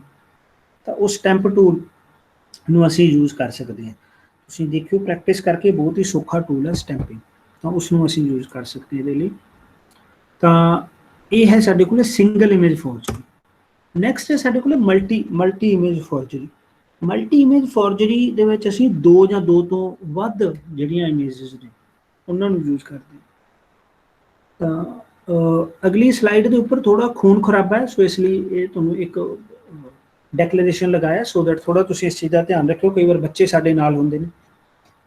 ਤਾਂ ਫੋਟੋ, ਇਹ ਫੋਟੋ ਮੈਨੂੰ ਲੱਗਦਾ ਸਭ ਜਾਣਦੇ ਨੇ, ਉਸਾਮਾ ਬਿਨ ਲਾਦਨ ਦੀ ਫੋਟੋ ਹੈ। ਤਾਂ ਸਾਰਿਆਂ ਨੂੰ ਪਤਾ ਹੈ ਕਿ ਉਸਾਮਾ ਬਿਨ ਲਾਦਨ ਦੀ ਫੋਟੋ, ਪਰ ਇਸ ਫੋਟੋ ਦੀ ਅਸਲੀਅਤ ਜਿਹੜੀ ਹੈ ਉਹ ਇਹ ਨਹੀਂ ਹੈ। ਇਸ ਫੋਟੋ ਦੀ ਅਸਲੀਅਤ ਹੈ ਇਹ, ਐਕਚੁਅਲ ਦੇ ਵਿੱਚ ਉਸਾਮਾ ਬਿਨ ਲਾਦਨ ਦੀ ਕੋਈ ਫੋਟੋ ਪਬਲਿਕਲੀ ਅਵੇਲੇਬਲ ਨਹੀਂ ਹੈ। ਹਾਲਾਂਕਿ ਜੋ ਫੋਟੋ ਅਸੀਂ ਦੇਖਦੇ ਹਾਂ ਰਾਈਟ ਸਾਈਡ ਵਾਲੀ, ਇਹ ਫੋਟੋ ਦੁਨੀਆ ਭਰ ਦੇ ਅਖਬਾਰਾਂ 'ਚ ਛਪੀ ਹੈ, ਟੌਪ ਦੇ ਅਖਬਾਰਾਂ 'ਚ ਛਪੀ ਹੈ, USA ਦੇ ਅਖਬਾਰਾਂ ਦੇ ਵਿੱਚ ਵੀ ਪਹਿਲਾਂ ਛਪੀ ਸੀ, ਫਿਰ ਸਾਡੇ ਵਾਲਿਆਂ ਨੇ ਛਪੀ, ਪਰ ਇਹ ਓਰੀਜਨਲ ਫੋਟੋ ਨਹੀਂ ਸੀ। ਇਹ ਇੱਕ ਹੋਰ ਪਰਸਨ ਨੂੰ ਐਡ ਕੀਤਾ ਗਿਆ ਸੀ। ਮੈਂ ਹੁਣ ਇਹਨੂੰ ਹਟਾ ਦਿੰਦਾ ਕਿਉਂਕਿ ਦੇਖਣਾ ਵੀ ਥੋੜਾ ਕਈ ਵਾਰੀ ਇਹਨੂੰ ਡਿਫਿਕਲਟ ਹੁੰਦਾ। ਤਾਂ ਦੋ ਅਲੱਗ-ਅਲੱਗ ਫੋਟੋਗ੍ਰਾਫਸ ਜਿਹੜੀਆਂ ਨੇ ਉਹਨਾਂ ਨੂੰ ਮਿਕਸ ਕਰਕੇ ਉਸਾਮਾ ਬਿਨ ਲਾਦਨ ਦੀ ਫੋਟੋ ਬਣਾ ਦਿੱਤੀ ਗਈ ਤੇ ਫਿਰ ਉਸ ਨੂੰ ਸਰਕੂਲੇਟ ਕਰ ਦਿੱਤਾ ਗਿਆ। ਇਹਨੂੰ ਕਹਿੰਦੇ ਨੇ ਮਲਟੀ ਇਮੇਜ ਫੋਰਜਰੀ।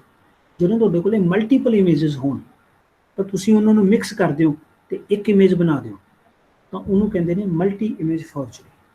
ਤਾਂ ਇਹ ਇੱਕ ਅਲੱਗ ਟਾਈਪ ਹੈ ਇਮੇਜ ਫੋਰਜਰੀ ਦੀ, ਦੂਸਰੀ ਟਾਈਪ। ਤਾਂ ਹੁਣ ਤੀਸਰੀ ਟਾਈਪ ਹੈ ਜਦੋਂ ਸਾਡੇ ਕੋਲੇ ਕੁਝ ਆਬਜੈਕਟ ਤਾਂ ਰੀਅਲ ਹੋਣ ਤੇ ਕੁਝ ਆਬਜੈਕਟ ਸਾਡੇ ਕੋਲੇ ਵਰਚੁਅਲ ਹੋਣ।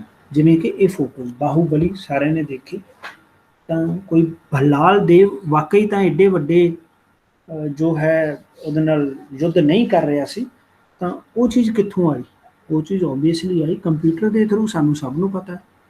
ਤਾਂ ਇੱਕ ਵਰਚੁਅਲ ਆਬਜੈਕਟ ਤੇ ਇੱਕ ਓਰੀਜਨਲ ਆਬਜੈਕਟ। ਸੋ ਜਦੋਂ ਤੁਸੀਂ 3D ਆਬਜੈਕਟਸ ਨੂੰ ਮਰਜ ਕਰ ਦਿੰਦੇ ਹੋ ਰੀਅਲ 3D ਸੀਨਸ ਦੇ ਵਿੱਚ, ਤਾਂ ਉਸ ਨੂੰ ਅਸੀਂ ਕਹਿ ਦਿੰਦੇ ਹਾਂ ਫੋਰਜਰੀਜ਼ ਯੂਜ਼ਿੰਗ ਵਰਚੁਅਲ 3D ਆਬਜੈਕਟਸ। ਸੋ ਇਹ ਤਿੰਨ ਤਰ੍ਹਾਂ ਦੀਆਂ ਫੋਰਜਰੀਜ਼ ਨੇ। ਬੇਸਿਕਲੀ ਦੋ ਹੀ ਮੰਨੀਆਂ ਜਾਂਦੀਆਂ ਨੇ, ਸਿੰਗਲ ਤੇ ਮਲਟੀਪਲ। 3D ਆਬਜੈਕਟਸ ਵਾਲੀ ਵੀ ਮਲਟੀਪਲ ਦਾ ਹੀ ਇੱਕ ਟਾਈਪ ਹੈ, ਪਰ ਕਿਉਂਕਿ ਇਹਦੇ ਵਿੱਚ ਓਰੀਜਨਲ ਆਬਜੈਕਟ ਨਹੀਂ ਹੈਗੇ, ਸੋ ਇਸ ਲਈ ਅਸੀਂ ਇਸ ਨੂੰ ਅਲੱਗ ਤੋਂ ਵੀ ਕਈ ਵਾਰ ਲਿਖ ਦਿੰਦੇ ਹਾਂ। ਸੋ ਇਹ ਤਿੰਨ ਤਰ੍ਹਾਂ ਦੀਆਂ ਸਾਡੀਆਂ ਟਾਈਪਸ ਨੇ ਫੋਰਜਰੀ ਦੀ। ਤੇ ਤੀਸਰਾ ਕੰਮ ਡਿਜੀਟਲ ਇਮੇਜ ਫੋਰੈਂਸਿਕ ਜੋ ਕਰਦਾ ਹੈ ਉਹ ਹੈ ਐਂਟੀ ਫੋਰੈਂਸਿਕ। ਐਂਟੀ ਫੋਰੈਂਸਿਕ ਕਿਉਂਕਿ ਕਿਸੇ ਚੀਜ਼ ਨੂੰ ਹੈਕ ਕਰਨਾ, ਮੈਨੀਪੂਲੇਟ ਕਰਨਾ, ਤਾਂ ਉਹਦੇ ਵਿੱਚ ਅਸੀਂ ਉਸ ਨੂੰ ਫਿੰਗਰਪ੍ਰਿੰਟਸ ਨੂੰ ਹਾਈਡ ਵੀ ਕਰਨਾ ਹੁੰਦਾ। ਤਾਂ ਇਸ ਲਈ ਅਸੀਂ ਦੇਖਦੇ ਹਾਂ ਨਾ, ਜਦੋਂ ਕੋਈ ਕ੍ਰਾਈਮ ਹੁੰਦਾ ਹੈ ਜਾਂ ਕਈ ਵਾਰੀ ਸਾਡਾ ਕੋਈ ਰੋਬਿਨ ਹੁੱਡ ਹੀਰੋ ਵੀ ਕ੍ਰਾਈਮ ਕਰਦਾ ਹੈ, ਉਹ ਕੀ ਕਰਦਾ, ਦਸਤਾਨੇ ਪਾ ਲੈਂਦਾ। ਦਸਤਾਨੇ ਪਾਉਣ ਨਾਲ ਕੀ ਹੁੰਦਾ, ਉਹਦੇ ਟ੍ਰੇਸਿਸ ਨਹੀਂ ਆਉਂਦੇ, ਫਿੰਗਰਪ੍ਰਿੰਟਸ ਨਹੀਂ ਆਉਂਦੇ ਉਹਦੇ ਨਾ, ਜਿੱਥੇ ਉਸਨੇ ਕੋਈ ਕ੍ਰਾਈਮ ਕੀਤਾ ਹੁੰਦਾ। ਤਾਂ ਉਹ ਫਿੰਗਰਪ੍ਰਿੰਟਸ ਛੁਪਾਉਣ ਦੇ ਲਈ ਸਾਡੇ ਕੋਲੇ ਕੁਝ ਟੈਕਨੀਕਸ ਵੀ ਨੇ। ਡਿਜੀਟਲ ਫਿੰਗਰਪ੍ਰਿੰਟਸ ਛੁਪਾਉਣ ਦੇ ਲਈ ਸਾਡੇ ਕੋਲੇ ਕੁਝ ਟੈਕਨੀਕਸ ਨੇ, ਤਾਂ ਉਹ ਚੀਜ਼ਾਂ ਵੀ ਹੋ ਸਕਦੀਆਂ ਨੇ। ਤਾਂ ਜਿਹੜਾ ਹੈਕਰ ਜਾਂ ਜਿਹੜਾ ਕਰੈਕਰ ਹੋਏਗਾ ਉਹਦਾ ਕੰਮ ਹੈ ਫਿੰਗਰਪ੍ਰਿੰਟ ਛੁਪਾਉਣਾ, ਤੇ ਸਾਡਾ ਕੰਮ ਹੈ ਉਸ ਨੂੰ ਫਾਈਂਡ ਕਰਨਾ। ਬਾਕੀ ਕਲਾਸੀਫਿਕੇਸ਼ਨ ਡਿਫ ਦੀ ਬਹੁਤ ਵੱਡੀ ਹੈ। ਅਸੀਂ ਇਸ ਨੂੰ, ਇਹ ਲੈਕਚਰ ਨੂੰ ਅਸੀਂ ਇੱਕ ਪੂਰਾ ਦਿਨ ਵੀ ਲਗਾ ਸਕਦੇ ਹਾਂ। ਅਸੀਂ ਇਸ ਲੈਕਚਰ ਦੇ ਉੱਪਰ ਪੂਰੀ ਦੀ ਪੂਰੀ ਵਰਕਸ਼ਾਪ ਵੀ 5 ਦਿਨ ਦੀ ਕਰ ਸਕਦੇ ਹਾਂ। ਕੋਈ ਇਹੋ ਜਿਹੀ ਗੱਲ ਨਹੀਂ, ਕਿਉਂਕਿ ਟੌਪਿਕ ਬਹੁਤ ਵੱਡਾ ਹੈ ਇਹ। ਜਿੰਨੇ ਤੁਸੀਂ ਪਾਰਟ ਦੇਖ ਰਹੇ ਹੋ ਇਹ ਡਿਜੀਟਲ ਇਮੇਜ ਫੋਰੈਂਸਿਕ ਦੇ ਹੀ ਪਾਰਟ ਨੇ, ਉਹ ਵੀ ਡਿਜੀਟਲ ਇਮੇਜ ਫੋਰੈਂਸਿਕ ਦੇ ਪਾਰਟ ਨੇ, ਇਹ ਵੀ ਡਿਜੀਟਲ ਇਮੇਜ ਫੋਰੈਂਸਿਕ ਦੇ ਪਾਰਟ ਨੇ। ਬਹੁਤ ਸਾਰੇ ਟੈਕਨੀਕਸ, ਵੇਰੀਏਸ਼ਨਸ, ਐਲਗੋਰਿਥਮਸ ਇਸ ਦੇ ਵਿੱਚ ਅਵੇਲੇਬਲ ਨੇ, ਜਿਹਦੇ ਵਿੱਚ ਫੋਰਜਰੀ ਨੂੰ ਕਿਵੇਂ ਡਿਟੈਕਟ ਕਰਨਾ ਹੈ, ਟੈਂਪਰਿੰਗ ਨੂੰ ਕਿਵੇਂ ਡਿਟੈਕਟ ਕਰਨਾ ਹੈ, ਜਾਂ ਸੋਰਸ ਲੱਭਣਾ ਕਿ ਕਿੱਥੋਂ ਉਹ ਟੈਂਪਰਿੰਗ ਹੋਈ ਸੀ, ਉਸ ਚੀਜ਼ ਨੂੰ ਫਾਈਂਡ ਆਊਟ ਕਰਨਾ। ਤਾਂ ਉਹ ਬਹੁਤ ਸਾਰੀਆਂ ਚੀਜ਼ਾਂ ਨੇ ਸਾਡੇ ਕੋਲ। ਤਾਂ ਉਹ ਸਾਰੇ ਟੌਪਿਕਸ ਨੂੰ ਐਕਸਪਲੋਰ ਕੀਤਾ ਜਾ ਸਕਦਾ। ਜੇ ਕਿਸੇ ਦਾ ਕੋਈ ਵੀ ਇੰਟਰਸਟ ਹੋਵੇ, ਕਿਸੇ ਦਾ ਕੋਈ ਰਿਸਰਚ ਇੰਟਰਸਟ ਹੈ, ਤਾਂ ਰਿਸਰਚ ਦੇ ਹਿਸਾਬ ਨਾਲ ਦੇਖ ਸਕਦਾ ਹੈ। ਕਿਸੇ ਕੋਈ ਮਾਸਟਰਸ ਜਾਂ PhD ਦੇ ਵਿੱਚ ਵੀ ਇਹ ਸਾਰੇ ਟੌਪਿਕਸ ਜਿਹੜੇ ਨੇ ਯੂਜ਼ ਹੋ ਰਹੇ ਨੇ। ਤਾਂ ਜੇ ਕਿਸੇ ਨੇ ਐਪਲੀਕੇਸ਼ਨ ਦੇ ਹਿਸਾਬ ਨਾਲ ਦੇਖਣਾ, ਐਪਲੀਕੇਸ਼ਨ ਦੇ ਹਿਸਾਬ ਨਾਲ ਦੇਖ ਸਕਦਾ। ਤਾਂ ਹੁਣ ਸਾਡੇ ਕੋਲ ਹੈ forensic tools. Chiranjeev sir, Amritsar ਮੈਂ ਲਗਾ ਸਕਦਾ 15 ਮਿੰਟ ਹੋਰ, ਹੈ ਟਾਈਮ ਆਪਣੇ ਕੋਲ? ਹਾਂਜੀ ਹਾਂਜੀ ਸਰ, ਹਾਂਜੀ ਲਗਾ ਸਕਦੇ ਹਾਂ ਜੀ। ਵਧੀਆ ਚੱਲ ਰਿਹਾ ਜੀ, ਇੰਟਰਸਟ ਬਣਿਆ ਹੋਇਆ ਮੈਨੂੰ ਲੱਗਦਾ ਸਟੂਡੈਂਟਸ ਦਾ। ਬਾਕੀ ਸਰ ਅੰਮ੍ਰਿਤਪਾਲ ਸਰ ਤੁਸੀਂ ਦੱਸੋ ਜੀ। ਵਧੀਆ ਚੱਲ ਰਿਹਾ, ਮੈਨੂੰ ਤਾਂ ਲੱਗਦਾ ਬਹੁਤ ਬਹੁਤ ਵਧੀਆ ਲੱਗ ਰਿਹਾ ਜੀ। ਹਾਂਜੀ ਹਾਂਜੀ, ਠੀਕ ਹੈ sir, thank you.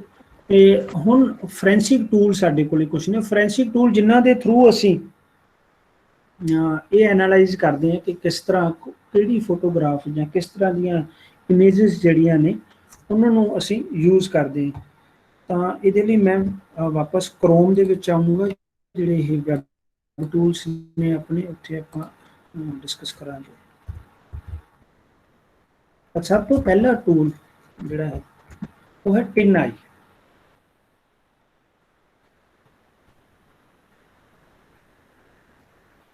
Okay, so tineye.com। So tineye.com जो है ये सब तो बेसिक इमेज फोरेंसिक एनालिसिस ਦੇ ਲਈ ਸਾਈਟ ਹੈ ਜਿਹੜੀ ਕਿ ਰਿਵਰਸ ਇਮੇਜ ਸਰਚ ਕਰਦੀ ਹੈ। ਇਸ ਦੇ ਵਿੱਚ ਅਸੀਂ ਕੋਈ ਟੈਕਸਟ ਨਹੀਂ ਲਿਖ ਦਿੰਦੇ, ਇਹਦੇ ਵਿੱਚ ਅਸੀਂ ਫੋਟੋ ਨੂੰ ਸਰਚ ਕਰਦੇ ਹਾਂ। ਤਾਂ ਫੋਟੋ ਅਸੀਂ ਕੋਈ ਦੇਖਦੇ ਹਾਂ, ਇੱਥੇ ਲੱਭ ਲੈਂਦੇ ਕੋਈ ਨਾ ਕੋਈ ਫੋਟੋ ਅਵੇਲੇਬਲ ਹੋਏਗੀ, ਮੇਰੇ ਕੋਲ ਪਈ ਹੋਏਗੀ।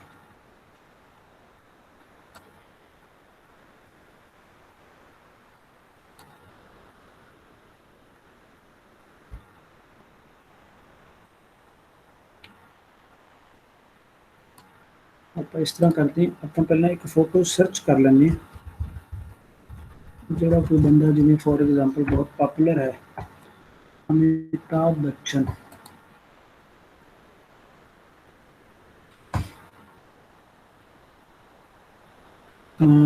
ਅਮਿਤਾਭ ਬੱਚਨ ਦੀ ਇਹ ਫੋਟੋ ਮੈਂ ਖੋਲ ਰਿਹਾ, ਇਸ ਫੋਟੋ ਨੂੰ ਮੈਂ ਸੇਵ ਕਰ ਲੈਣਾ ਆਪਣੇ ਕੋਲ ਡੈਸਕਟॉप ਤੇ। ਓਕੇ, ਤਾਂ ਹੁਣ ਮੈਂ ਸਰਚ ਕਰੂੰਗਾ ਇਹ ਵਾਲੀ ਫੋਟੋ, ਤੁਸੀਂ ਕੋਈ ਵੀ ਫੋਟੋ ਇਸ ਦੇ ਵਿੱਚ ਲੈ ਸਕਦੇ ਹੋ।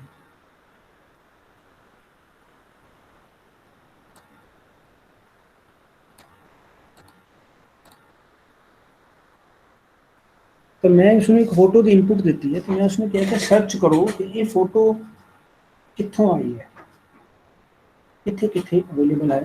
तो ये all over the world www world wide web के उपर इसमें सर्च आउट करेगा। तो 41.5 बिलियन इमेजेस इसने सर्च की 2 सेकंड के विच, 2 सेकंड च 41.5 बिलियन इमेजेस ਅਸੀਂ ਬੋਲ ਵੀ ਨਹੀਂ ਸਕਦੇ ਉਨੀ ਤੇਜ਼ ਜਿੰਨੀ ਦੇਰ ਚ ਇਹਨੇ ਸਰਚ ਕਰ ਲਈ। ਤਾਂ ਇਸਨੇ ਸਰਚ ਕਰ ਲਿਆ ਕਿ ਦੁਨੀਆ ਭਰ ਦੇ ਵਿੱਚ ਇਹ ਫੋਟੋਜ਼ ਕਿੱਥੇ ਪਈਆਂ ਨੇ, ਤਾਂ 425 ਰਿਜ਼ਲਟਸ ਨੇ ਦੁਨੀਆ 'ਚ, 425 ਇਹੋ ਜਿਹੀਆਂ ਸਾਈਟਸ ਨੇ ਜਿੱਥੇ ਇਹ ਫੋਟੋ ਪਈ ਹੈ। ਤਾਂ ਗੈਟੀ ਇਮੇजेस ਸਭ ਤੋਂ ਪਹਿਲਾਂ ਉਸਨੇ ਦੱਸਿਆ, ਤਾਂ ਉੱਥੇ ਕਦੋਂ ਮਿਲੀ ਇਹ ਇਮੇਜ, 31 ਅਕਤੂਬਰ 2014 ਨੂੰ। ਤਾਂ ਤੁਸੀਂ ਇੱਥੇ ਸੌਰਟ ਬਾਈ ਬੈਸਟ ਮੈਚ ਕਰ ਸਕਦੇ ਹੋ, ਤੁਸੀਂ ਇੱਥੇ ਸੌਰਟ कर सकते हो कि ओल्डेस्ट पहला तुहानूं दिखावे। हो आम तौर पर आ जाता ना, जिवें कोई कह दिंदा जी कल ये होया जी, आ देखो दी फोटो, असीं ये चीज़ कर दिंदे कई बार कि कल ये काम होया, आ फोटो देखो। वो हुंदी आ फोटो कई बार 2 साल पुरानी, 4 साल पुरानी। तो इहो जिहियां जिहड़ियां साइट्स ने tineye वर्गियां वो सानूं दसदियां। तां साडे कोल स्टॉक दे विच जिहड़ियां फोटो ने 2014 ਉਹਦੇ ਨਾਲ ਰਿਲੇਟਡ ਹੁਣ ਉਹਨੇ ਅਮਿਤਾਭ ਬੱਚਨ ਦੀ ਇੱਕ ਹੋਰ ਫੋਟੋ ਵੀ ਲੱਭ ਲਈ, ਕਿਉਂਕਿ ਸੇਮ ਜੇ ਨੇ। ਦੇਖੋ ਹੈ ਤਾਂ ਫੋਟੋ ਅਲੱਗ ਪਰ ਉਹ ਸੇਮ ਜੇ ਹੀ ਨੇ, ਕਿਉਂਕਿ ਦੇਖੋ ਸਮਾਈਲ ਵੀ ਉਵੇਂ ਹੀ ਕਰ ਰਿਹਾ, ਐਨਕ ਵੀ ਉਹੀ ਲੱਗੀ ਹੋਈ ਹੈ ਤੇ ਟਾਈ ਵੀ ਉਹੀ ਲੱਗੀ ਹੋਈ ਹੈ, ਤਾਂ ਉਹਨੇ ਉਹ ਵੀ ਫੋਟੋ ਲੱਭ ਲਈ ਨਾਲ। ਅੱਛਾ, ਉਸੇ ਫੋਟੋ ਨੂੰ ਹੀ ਕਨਵਰਟ ਕੀਤਾ ਹੋਇਆ ਕਿਸੇ ਹੋਰ ਉਸ ਦੇ ਵਿੱਚ, ਉਹ ਵੀ ਉਹਨੇ ਲੱਭ ਲਈ। ਕਿਸੇ ਦੇ ਨਾਲ ਫੋਟੋ ਆਈ ਹੈ ਤਾਂ ਉਹ ਵੀ ਉਸਨੇ ਲੱਭ ਲਈ। ਇਹ ਲੱਭ ਰਿਹਾ ਓਲਡੈਸਟ ਦੇ ਹਿਸਾਬ ਨਾਲ, ਅਸੀਂ ਉਸਨੂੰ ਓਲਡੈਸਟ ਕਿਹਾ ਸੀ। हाँ, ਅਸੀਂ ਉਸ ਨੂੰ ਰੈਲੇਵੈਂਸ ਦੇ ਹਿਸਾਬ ਨਾਲ, ਜਿਵੇਂ ਕਿ ਪਹਿਲਾਂ ਉਹ ਆ ਰਿਹਾ ਸੀ ਕਿ ਬੈਸਟ ਮੈਚ, ਅਸੀਂ ਉਵੇਂ ਵੀ ਕਰ ਸਕਦੇ ਹਾਂ। ਫਿਰ ਉਹ ਪਹਿਲਾਂ ਸਾਰੀਆਂ ਉਹ ਦਿਖਾਏਗਾ ਜਿਹੜੀਆਂ ਐਗਜ਼ੈਕਟਲੀ ਉਹ ਨੇ, ਤੇ ਪਲੱਸ ਨਾਲ ਉਹ ਸਾਨੂੰ ਹਰ ਤਰ੍ਹਾਂ ਦੀ ਰੈਜ਼ੋਲੂਸ਼ਨ ਵੀ ਦੱਸੇਗਾ ਇੱਥੇ ਕਿ ਕਿਸ ਕਿਸ ਤਰ੍ਹਾਂ ਦੀ ਰੈਜ਼ੋਲੂਸ਼ਨ ਦੇ ਵਿੱਚ ਵੀ ਅਵੇਲੇਬਲ ਹੈ। ਜਿਵੇਂ ਤੁਸੀਂ ਦੇਖੋ 1200 ਬਾਈ 1200 ਦੇ ਵਿੱਚ ਅਵੇਲੇਬਲ ਹੈ, 1200 ਬਾਈ 1200 ਹਰ ਜਗ੍ਹਾ ਤੇ ਉਹੀ ਸੇਮ ਹੀ ਹੈ। ਆਹ ਛੋਟੀ ਪਈ ਹੈ ਇੱਥੇ cato.org ਤੇ ਛੋਟੀ ਹੈ ਫੋਟੋ, 300 ਬਾਈ 300, tand.com 300 ਬਾਈ 300 ਦੀ ਫੋਟੋ ਪਈ ਹੈ ਉੱਥੇ। ਸਟਾਰਡਸਟ ਦੇ ਉੱਤੇ ਪਈ ਹੈ 1024x1024 ਦੀ ਫੋਟੋ ਪਈ ਹੈ। ਤਾਂ ਜਿੰਨੀਆਂ ਵੀ ਰੈਜ਼ੋਲੂਸ਼ਨ ਆਲ ਓਵਰ ਦਾ ਵਰਲਡ ਜੋ ਵੀ ਰੈਜ਼ੋਲੂਸ਼ਨ ਅਵੇਲੇਬਲ ਹੋਈ ਉਹ ਸਾਰੀਆਂ ਵੀ ਉਹ ਫਾਈਂਡ ਆਊਟ ਕਰਕੇ ਸਾਨੂੰ ਦੇਵੇਗਾ। ਤਾਂ tineye ਦਾ ਮਤਲਬ ਹੈ to find out an image through reverse image search technique. Reverse engineering ਕਰਨਾ, ਲੱਭਣਾ ਕਿ ਫੋਟੋ ਕਿੱਥੇ ਕਿੱਥੇ ਅਪਲੋਡ ਕੀਤੀ ਗਈ ਸੀ। ਓਕੇ, ਤਾਂ ਨੈਕਸਟ ਅਸੀਂ ਗੱਲ ਕਰਦੇ ਹਾਂ ਅਗਲੇ ਸਾਡੇ ਟੂਲ ਦੀ। ਤਾਂ ਇਹ ਟੂਲ ਹੈ ਫਾਈਂਡ ਆਊਟ ਕਰਨ ਦੇ ਲਈ ਕਿਸੇ ਫੋਟੋ ਦੀ ਹਿਸਟਰੀ ਨੂੰ, ਕਿਸੇ ਫੋਟੋ ਦੇ ਓਰੀਜਨ ਨੂੰ, ਕਿ ਸਭ ਤੋਂ ਪਹਿਲਾਂ ਪਹਿਲੀ ਵਾਰ ਉਹ ਫੋਟੋ ਇੰਟਰਨੈਟ ਤੇ ਕਦੋਂ ਆਈ, ਇਹ ਚੀਜ਼ ਫਾਈਂਡ ਕਰਨ ਦੇ ਵਾਸਤੇ ਇਹ ਸਾਡੇ ਕੋਲ ਇੱਕ ਪਬਲਿਕ ਟੂਲ ਅਵੇਲੇਬਲ ਹੈ। ਤੇ ਇਹ ਮੈਂ ਫਿਰ ਰਿਪੀਟ ਕਰ ਰਿਹਾ, ਇਹ ਟੂਲਸ ਪਬਲਿਕਲੀ ਅਵੇਲੇਬਲ ਨੇ। ਗਵਰਨਮੈਂਟ ਕੋਲ, ਲਾਅ ਇਨਫੋਰਸਮੈਂਟ ਏਜੰਸੀਜ਼ ਕੋਲ ਇਦੋਂ ਬੈਟਰ ਟੂਲਸ ਅਵੇਲੇਬਲ ਨੇ, ਤੇ ਉਹ ਹਰ ਤਰ੍ਹਾਂ ਦੀ ਇਨਫੋਰਮੇਸ਼ਨ ਬਹੁਤ ਹੀ ਪ੍ਰੀਸਾਈਜ਼ ਲੈਵਲ ਤੇ ਫਾਈਂਡ ਆਊਟ ਕਰ ਸਕਦੇ ਨੇ। ਓਕੇ, ਤਾਂ ਦੈਨ ਆਪਾਂ ਹੁਣ ਇਸ ਦੇ ਵਿੱਚ ਫੋਟੋ ਫੋਰੈਂਸਿਕ ਇੱਕ ਸਾਡੇ ਕੋਲੇ ਸਾਈਟ ਹੈ, ਉਸ ਨੂੰ ਅਸੀਂ ਖੋਲਾਂਗੇ।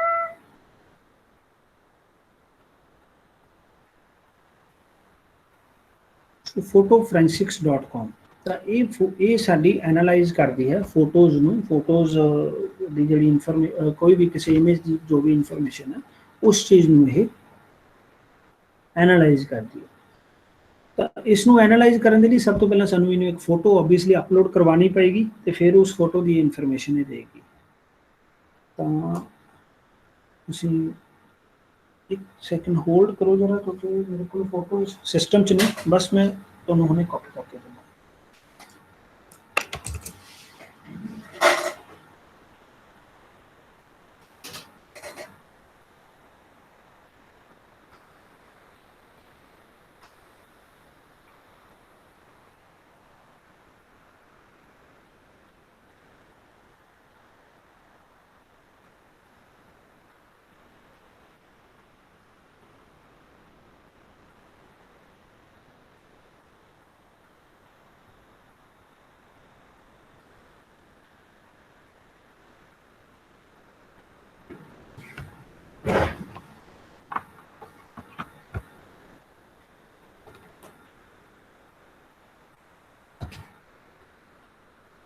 ਹਾਂਜੀ, ਐਕਚੁਅਲੀ ਕਿਉਂਕਿ ਸਿਸਟਮ ਤੇ ਆਪਾਂ ਪਹਿਲਾਂ ਸ਼ੁਰੂ ਕੀਤਾ ਸੀ ਤਾਂ ਉਹਦੇ ਵਿੱਚ ਮੈਂ ਰੱਖੀ ਹੋਈਆਂ ਸੀ ਫੋਟੋਜ਼, ਕੁਝ ਫੋਟੋਜ਼ ਐਡਿਟ ਕਰਕੇ, ਕਿਉਂਕਿ ਐਡੀਟਿੰਗ ਦਾ ਟਾਈਮ ਆਪਾਂ ਨੂੰ ਇੱਥੇ ਇਹਦੇ ਵਿੱਚ ਮਿਲਣਾ ਨਹੀਂ ਸੀ।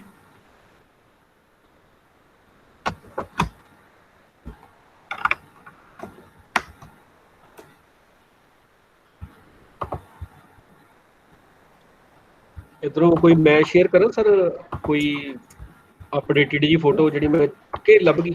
चलो ठीक है जी। नहीं मिल गई सर, मिल गई। ओके।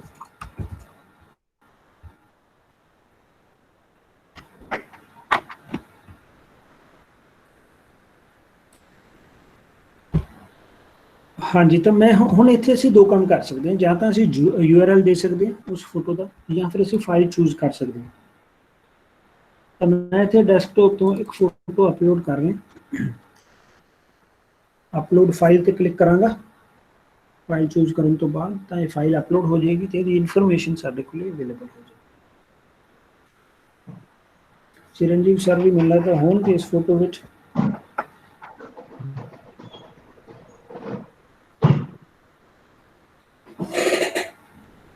ਲੈਫਟ ਸਾਈਡ ਤੇ ਜਿਹੜਾ ਤੁਸੀਂ ਦੇਖ ਰਹੇ ਹੋ ਇੱਕ ਬਾਕਸ ਆ ਗਿਆ ਹੈਗਾ ਐਨਾਲਿਸਿਸ ਦਾ, ਬਾਈ ਡਿਫਾਲਟ ਉਹ ELA ਸਿਲੈਕਟਡ ਹੈ। ELA stands for error level analysis. ਤਾਂ ਫੋਟੋ ਦੇ ਵਿੱਚ ਉਹ ਐਰਰ ਫਾਈਂਡ ਕਰੇਗਾ। ਐਰਰ ਮਤਲਬ ਇਹ ਫਾਈਂਡ ਕਰੇਗਾ ਕਿ ਫੋਟੋ ਦੀ ਕੰਟੀਨਿਊਟੀ ਕਿੱਥੇ ਕਿੱਥੇ ਬ੍ਰੇਕ ਹੋ ਰਹੀ ਹੈ, ਉਸ ਚੀਜ਼ ਨੂੰ ਫਾਈਂਡ ਆਊਟ ਕਰੇਗਾ। ਤਾਂ ਉਸ ਕੰਟੀਨਿਊਟੀ ਦੀ ਜਿਹੜੀ ਬ੍ਰੇਕੇਜ ਹੈ ਉਸ ਚੀਜ਼ ਨੂੰ ਉਹ ਹਾਈਲਾਈਟ ਕਰੇਗਾ। ਤਾਂ ਇਹ ਫੋਟੋ ਸਾਡੇ ਡਿਪਾਰਟਮੈਂਟ ਦੀ ਫੋਟੋ ਹੈ, ਜਿਸ ਦੇ ਵਿੱਚ ਅਸੀਂ ਇੱਕ ਫੈਕਲਟੀ ਡਿਵੈਲਪਮੈਂਟ ਪ੍ਰੋਗਰਾਮ ਕਰਵਾਇਆ ਸੀ। ਉੱਥੇ ਬੈਠੀ ਗੈਦਰਿੰਗ ਦੀ ਇਹ ਫੋਟੋ ਹੈ, ਜਿਹਦੇ ਵਿੱਚ ਤੁਸੀਂ ਦੇਖ ਸਕਦੇ ਹੋ ਚਿਰੰਜੀਵ ਸਰ ਵੀ ਸੈਕਿੰਡ ਰੋ ਦੇ ਵਿੱਚ ਬਲੂ ਟਰਬਨ ਦੇ ਵਿੱਚ ਨੇ। ਵੈਸੇ ਤਾਂ ਮੈਂ ਐਕਚੁਅਲੀ ਧਿਆਨ ਨਹੀਂ ਦਿੱਤਾ, ਮੈਨੂੰ ਐਕਚੁਅਲੀ ਇਹ ਆਈਡੀਆ ਵੀ ਨਹੀਂ ਸੀ ਵੀ ਚਰਨਜੀਤ ਸਰ ਪੂਰਾ ਸੈਸ਼ਨ ਨਾਲ ਜੁਆਇਨ ਕਰਨਗੇ। ਤੇ ਜੇ ਮੈਨੂੰ ਪਹਿਲਾਂ ਆਈਡੀਆ ਹੁੰਦਾ ਤਾਂ ਸਰ ਦੀ ਫੋਟੋ ਵੀ ਨਾਲ ਮੈਂ ਫੋਰਜ ਕਰਕੇ ਲਿਆਉਂਦਾ, ਥੋੜੀ ਹੋਰ ਵਧੀਆ ਬਣ ਜਾਂਦੀ ਫਿਰ ਆਪਣੀ ਇਹ ਪ੍ਰੈਜੈਂਟੇਸ਼ਨ। ਚਲੋ ਵਧੀਆ ਪਤਾ ਲੱਗ ਗਿਆ ਵੀ। ਤਾਂ ਹੁਣ ਫੋਟੋ ਆਲਮੋਸਟ ਸਾਰੀ ਖੁੱਲ ਚੁੱਕੀ ਹੈ। ਤੁਸੀਂ ਦੇਖ ਸਕਦੇ ਹੋ ਫਸਟ ਰੋ ਦੇ ਉੱਤੇ ਜੁੜਵਾ ਭਰਾ ਬੈਠੇ ਨੇ ਦੋ, ਤੇ ਜਿਹੜੇ ਕਿ ਐਕਚੁਅਲ 'ਚ ਜੁੜਵਾ ਨਹੀਂ ਹੈਗੇ।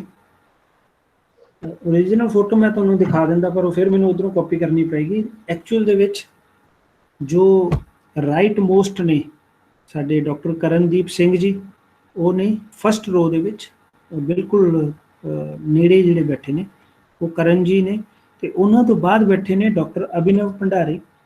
ਤਾਂ ਡਾਕਟਰ ਅਭਿਨਵ ਭੰਡਾਰੀ ਦੀ ਸ਼ਕਲ ਜਿਹੜੀ ਹੈ ਉਹ ਦਿਖਾਈ ਸਾਨੂੰ ਨਹੀਂ ਦੇ ਰਹੀ, ਸਾਡੇ ਮੁਤਾਬਕ ਕਰਨ ਜੀ ਹੀ ਉੱਥੇ ਬੈਠੇ ਨੇ। ਤੁਸੀਂ ਸੈਕਿੰਡ ਰੋ ਦੇ ਵਿੱਚ ਦੇਖੋ, ਸੈਕਿੰਡ ਰੋ ਦੇ ਵਿੱਚ ਸੈਕਿੰਡ ਪਰਸਨ ਡਾਕਟਰ ਪ੍ਰਵੀਨ ਲਤਾ, ਤੇ ਉਹਨਾਂ ਤੋਂ ਬਾਅਦ ਫਿਰ ਡਾਕਟਰ ਪ੍ਰਵੀਨ ਲਤਾ ਇੱਕ ਹੋਰ ਡਰੈਸ ਦੇ ਵਿੱਚ, ਪਰ ਐਕਚੁਅਲ ਦੇ ਵਿੱਚ ਉਹ ਸਾਡੇ ਮੈਡਮ ਨੇ ਡਾਕਟਰ ਰਾਜਵੀਰ ਕੌਰ। ਤੁਸੀਂ ਥਰਡ ਰੋ ਦੇ ਵਿੱਚ ਆ ਜਾਓ, ਉੱਥੇ ਡਾਕਟਰ ਨੀਲੋਫਰ ਸੋਹੀ ਬੈਠੇ ਨੇ ਕਾਰਨਰ ਤੇ ਉਹਨਾਂ ਤੋਂ ਬਾਅਦ ਫਿਰ ਡਾਕਟਰ ਨੀਲੋਫਰ ਸੋਹੀ, ਜੋ ਕਿ ਐਕਚੁਅਲ ਦੇ ਵਿੱਚ ਮੇਰੇ ਖਿਆਲ ਡਾਕਟਰ ਹਰਪ੍ਰੀਤ ਕੌਰ ਨੇ, ਮੈਨੂੰ ਵੀ ਹੁਣ ਧਿਆਨ 'ਚ ਨਹੀਂ। ਇਹ ਫੋਟੋ ਐਡਿਟਡ ਫੋਟੋ ਹੈ, ਤਾਂ ਜੇ ਮੈਂ ਨੀਚੇ ਇਸਦਾ ਐਰਰ ਲੈਵਲ ਐਨਾਲਿਸਿਸ ਦੇਖਾਂ ਤਾਂ ELA ਡਾਊਨਲੋਡ ਹੋ ਰਿਹਾ, ਤਾਂ ਮੈਂ ਜਿਵੇਂ ਐਰਰ ਲੈਵਲ ਐਨਾਲਿਸਿਸ ਖੋਲਦਾ ਤੁਹਾਨੂੰ ਦਿਖਾਉਣਾ ਮੈਂ।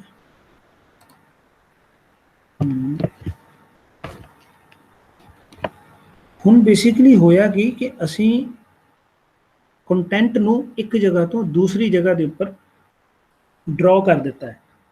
ਇੱਕ ਜਗ੍ਹਾ ਦੇ ਉੱਤੇ ਜੋ ਕੰਟੈਂਟ ਸੀ ਅਸੀਂ ਉਸ ਨੂੰ ਦੂਸਰੀ ਜਗ੍ਹਾ ਤੇ ਡਰਾ ਕਰ ਦਿੱਤਾ ਹੈ, ਤਾਂ ਕਿਉਂਕਿ ਉਹ ਫੇਸ ਸੀ, ਇਸ ਚੀਜ਼ ਨਾਲ ਸਿਸਟਮ ਨੂੰ ਤਾਂ ਕੋਈ ਫਰਕ ਨਹੀਂ ਪੈਂਦਾ ਕਿ ਉਹ ਫੇਸ ਹੈ ਜਾਂ ਕੀ ਹੈ, ਤਾਂ ਸਿਸਟਮ ਦੇ ਲਈ ਤਾਂ ਕੰਟੈਂਟ ਦਾ ਮਤਲਬ ਕੰਟੈਂਟ ਹੈ, ਤਾਂ ਅਸੀਂ ਥੋੜਾ ਜਿਹਾ ਕੰਟੈਂਟ ਉਧਰ ਡਰਾ ਕਰ ਦਿੱਤਾ, ਤਾਂ ਕਿਉਂਕਿ ਉਹ ਫੇਸ ਸੀ ਤਾਂ ਇਸ ਕਰਕੇ ਉਹ ਇਸ ਤਰ੍ਹਾਂ ਲੱਗ ਰਿਹਾ ਸਾਨੂੰ ਕਿ ਇੱਕ ਨਵਾਂ ਪਰਸਨ ਉੱਥੇ ਬੈਠਾ, ਉਹੀ ਸੇਮ ਪਰਸਨ ਉੱਥੇ ਬੈਠਾ ਅਲੱਗ ਕੱਪੜਿਆਂ ਦੇ ਵਿੱਚ।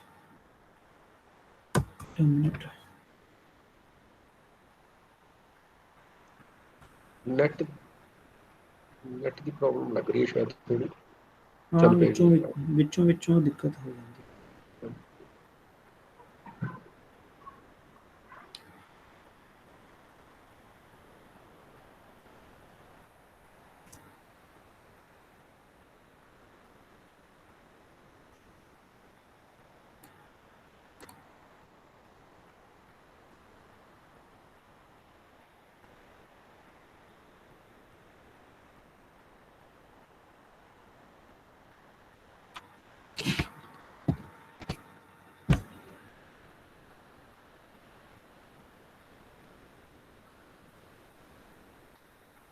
ਜਿਹੜਾ ਪੋਰਸ਼ਨ ਉਸ ਨੂੰ ਲੱਗੇਗਾ ਕਿ ਫੋਰਜ ਹੈ, ਉਹ ਪੋਰਸ਼ਨ ਹਾਈਲਾਈਟਡ ਆਏਗਾ ਬਾਕੀ ਦੇ ਨਾਲ, ਬਾਕੀ ਦੀ ਸਕਰੀਨ ਸਪੇਸ ਦੇ ਨਾਲ। ਤਾਂ ਤੁਸੀਂ ਹੁਣ ਦੇਖ ਸਕਦੇ ਹੋ ਕਿ ਫਸਟ ਰੋ ਜਿਵੇਂ ਖੁੱਲ੍ਹਣ ਲੱਗ ਗਈ ਹੈ ਸਾਡੇ ਕੋਲ, ਤਾਂ ਫਸਟ ਰੋ ਦੇ ਵਿੱਚ ਜਿਹੜੀ ਇੱਕ ਟਰਬਨ ਹੈ ਤੁਸੀਂ ਕਲੀਅਰਲੀ ਦੇਖ ਸਕਦੇ ਹੋ ਕਿ ਬਹੁਤ ਹੀ ਜ਼ਿਆਦਾ ਵਾਈਟ ਹੈ ਇਨ ਕੰਪੈਰੀਜ਼ਨ ਟੂ ਜੋ ਟਰਬਨ ਸਾਡੇ ਕਲੋਜ਼ ਹੈ।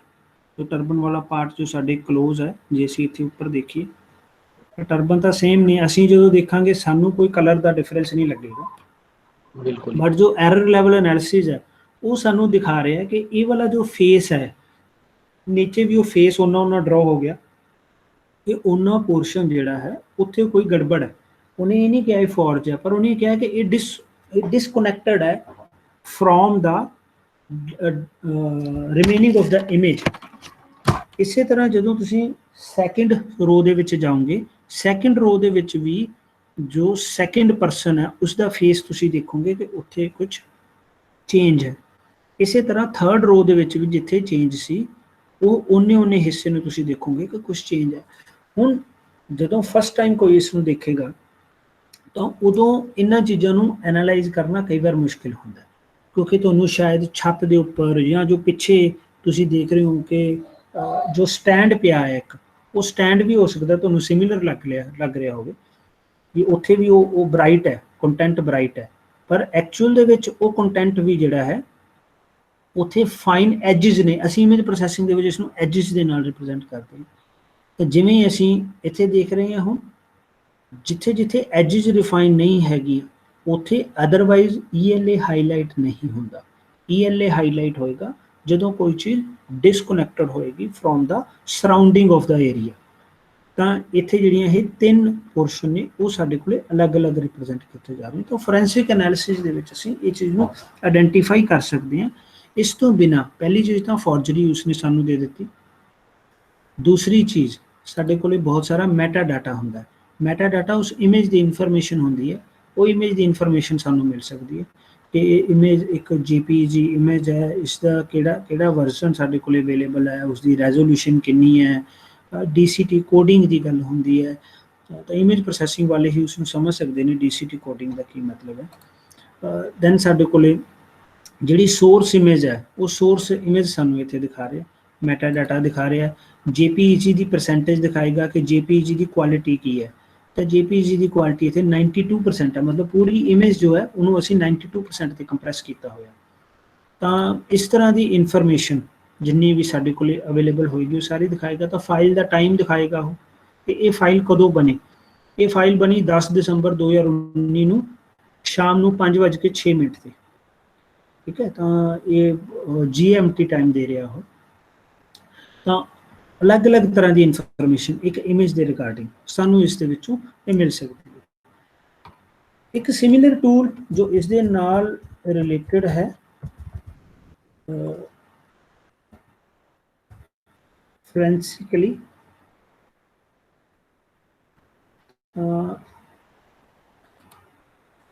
ਇੱਕ ਉਹਦੇ ਉੱਤੇ ਛੋਟਾ ਜਿਹਾ ਐਕਸਪੈਰੀਮੈਂਟ ਤੁਹਾਨੂੰ ਇਸੇ ਫੋਟੋ ਦਾ ਹੀ ਦਿਖਾਵਾਂਗੇ। ਇਹ ਵੀ ਫੋਰੈਂਸਿਕਲੀ ਲਿਖ ਕੇ ਤੁਸੀਂ ਸਰਚ ਕਰ ਸਕਦੇ ਹੋ, ਜਾਂ ਫਿਰ URL ਇੱਥੇ ਤੁਹਾਡੇ ਕੋਲ ਲਿਖਿਆ ਆ ਰਿਹਾ 29a.ch ਫੋਟੋ ਫੋਰੈਂਸਿਕ।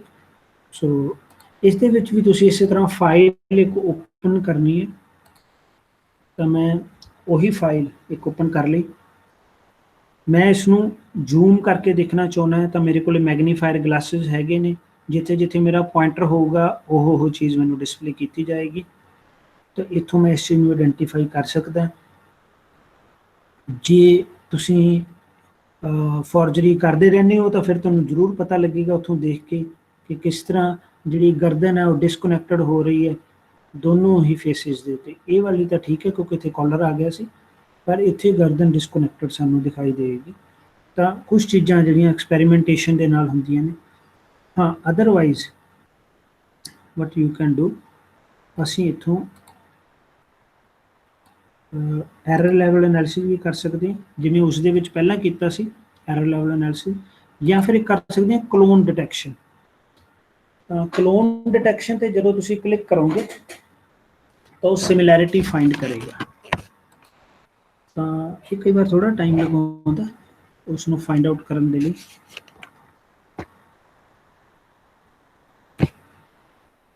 ਤਾਂ ਆਪਾਂ ਦੇਖਦੇ ਹਾਂ ਕਿ ਕਲੋਨਸ ਦੀ ਸਿਮਿਲੈਰਿਟੀ ਦਾ ਕੀ ਕਰਦਾ।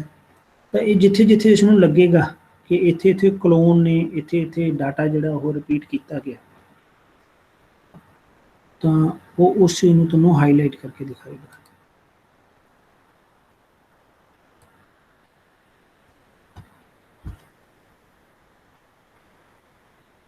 ਬਾਕੀ ਦੀਆਂ ਜਿਹੜੀਆਂ ਟਰਮਸ ਨੇ ਐਕਚੁਅਲੀ ਇਹਦੇ ਵਿੱਚ ਉਹ ਸਾਰੀਆਂ ਪਾਰਟਿਕੂਲਰਲੀ ਇਮੇਜ ਪ੍ਰੋਸੈਸਿੰਗ ਫੀਲਡ ਜਿਹੜਾ ਉਹਦੇ ਨਾਲ ਰਿਲੇਟਡ ਨੇ, ਸੋ ਇਸ ਲਈ ਆਪਾਂ ਉਹਨਾਂ ਦੀ ਗੱਲ ਨਹੀਂ ਕਰ ਰਹੇ। ਸੋ ਇੱਥੇ ਨੇਵ ਯੂਜ਼ਰ ਦੇ ਲਈ ਮੈਗਨੀਫਾਇਰ ਤੇ ਕਲੋਨ ਡਿਟੈਕਸ਼ਨ ਟੂਲ ਹੈ ਸਾਡੇ ਕੋਲ।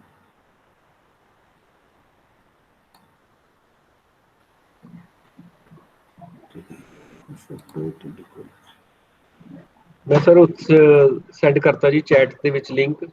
ਕੁਝ ਸਟੂਡੈਂਟ ਇਸ ਤੇ ਆਪਣੇ ਆਪ ਅਪਲੋਡ ਕਰਕੇ ਵੀ ਦੇਖ ਸਕਦੇ ਆ, ਮੈਂ ਉਹਦੇ 'ਚ ਸੈਂਡ ਕਰਤਾ ਜੀ। ਠੀਕ ਹੈ ਸਰ, ਠੀਕ ਹੈ ਜੀ, ਗੁੱਡ।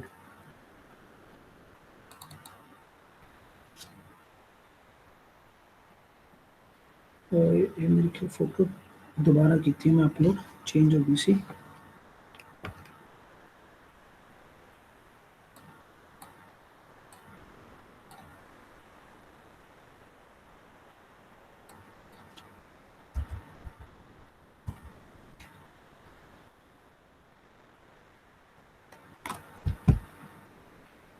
ਕਲੋਨ ਬੇਸਿਕਲੀ ਤੁਹਾਨੂੰ ਮਤਲਬ ਹੈਲਪ ਕਰ ਦਿੰਦਾ ਹੈ ਕਿ ਅੱਛਾ ਸੌਰੀ ਸਾਡਾ ਸਰਟੀਫਿਕੇਟ ਖੁੱਲ ਗਿਆ।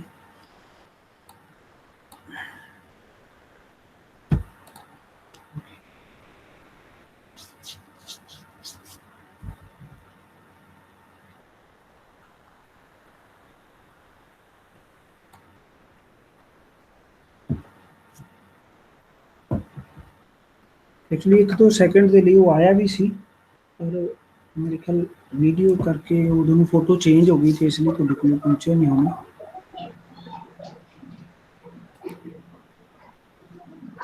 ਮੈਨੂੰ ਲੱਗਦਾ ਸਰ ਨੈਟ ਦੀ ਪ੍ਰੋਬਲਮ ਆ ਰਹੀ ਹੈ। ਚਲੋ ਰਹਿਣ ਦਿੰਦੇ ਇਸ ਨੂੰ, ਹੈ ਨਾ, ਬੱਚੇ ਕਰਕੇ ਦੇਖ ਲੈਣਗੇ। ਹਾਂ, ਅਦਰਵਾਈਜ਼ ਤੁਸੀਂ ਇਹਦੇ ਇਹਦੇ ਤੁਸੀਂ ਕੋਈ ਵੀ ਫੋਟੋ ਐਡਿਟਡ ਜਿਹੜੀ ਵੀ ਫੋਟੋ ਹੋਏਗੀ ਉਸ ਨੂੰ ਜੇ ਤੁਸੀਂ ਅਪਲੋਡ ਕਰਕੇ ਦੇਖੋਗੇ ਨਾ, ਤਾਂ ਉਹ ਸਿਮਿਲੈਰਿਟੀ ਤੁਹਾਨੂੰ ਉਸ ਦੇ ਵਿੱਚ ਮਿਲ ਜੇਗੀ ਕਿ ਕਿਸ ਪੋਰਸ਼ਨ ਦੀ ਸਿਮਿਲੈਰਿਟੀ ਕਿਸ ਪਾਰਟਿਕੂਲਰ ਪੋਰਸ਼ਨ ਦੇ ਨਾਲ ਮਿਲ ਰਹੀ ਹੈ। ਗ੍ਰੀਨ ਕਲਰ ਦੀਆਂ ਲਾਈਨਸ ਜਿਹੜੀਆਂ ਨੇ ਉਹਦੇ ਨਾਲ ਉਹ ਏਰੀਆ ਜਿਹੜਾ ਉਹ ਕਨੈਕਟ ਹੋ ਜਾਏਗਾ।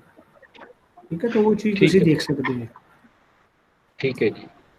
ਠੀਕ ਹੈ, ਤਾਂ ਹੁਣ ਬਾਕੀ ਫॉर ਦਾ ਟਾਈਮ ਬੀਇੰਗ ਸਾਡੇ ਕੋਲੇ ਅੱਜ ਦੇ ਲੈਕਚਰ ਲਈ ਇਹੀ ਸੀਗੇ 3 ਟੂਲ।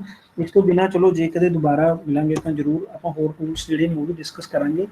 ਕਿਉਂਕਿ ਲਿਮਿਟਿਡ ਟਾਈਮ ਸੀ ਤਾਂ ਮੈਂ ਕੋਸ਼ਿਸ਼ ਕੀਤੀ ਵੱਧ ਤੋਂ ਵੱਧ ਚੀਜ਼ਾਂ ਕਵਰ ਕਰਨ ਦੀ ਕਿ ਥੋੜ੍ਹੀ ਜਿਹੀ ਇੱਕ ਸੈਂਸਿਟਾਈਜੇਸ਼ਨ ਹੋ ਜਾਏ ਟੌਪਿਕ ਦੇ ਬਾਰੇ।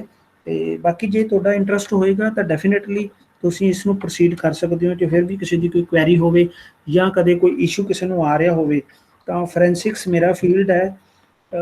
ਲਗਾਤਾਰ ਮੈਂ ਇਹਦੇ ਬਾਰੇ ਪੜ੍ਹਦਾ ਰਹਿਣਾ, ਸਿੱਖਦਾ ਰਹਿਣਾ। ਤਾਂ ਜੇ ਕਿਸੇ ਨੂੰ ਕੋਈ ਵੀ ਡਾਊਟ ਹੋਵੇ ਕਦੇ ਕੋਈ ਤੁਸੀਂ ਪੁੱਛਣਾ ਚਾਹੋ, ਡਿਸਕਸ ਕਰਨਾ ਚਾਹੋ ਤਾਂ I am always available. Email address ਇੱਥੇ ਮੇਰਾ ਦਿੱਤਾ ਹੋਇਆ, so you can contact me any time. Thank you. So any queries ਜੇ ਤੁਹਾਡੀਆਂ ਕੋਈ ਨਹੀਂ ਕਿਸੇ ਵੀ ਬੱਚੇ ਦੀ, I will be happy to answer.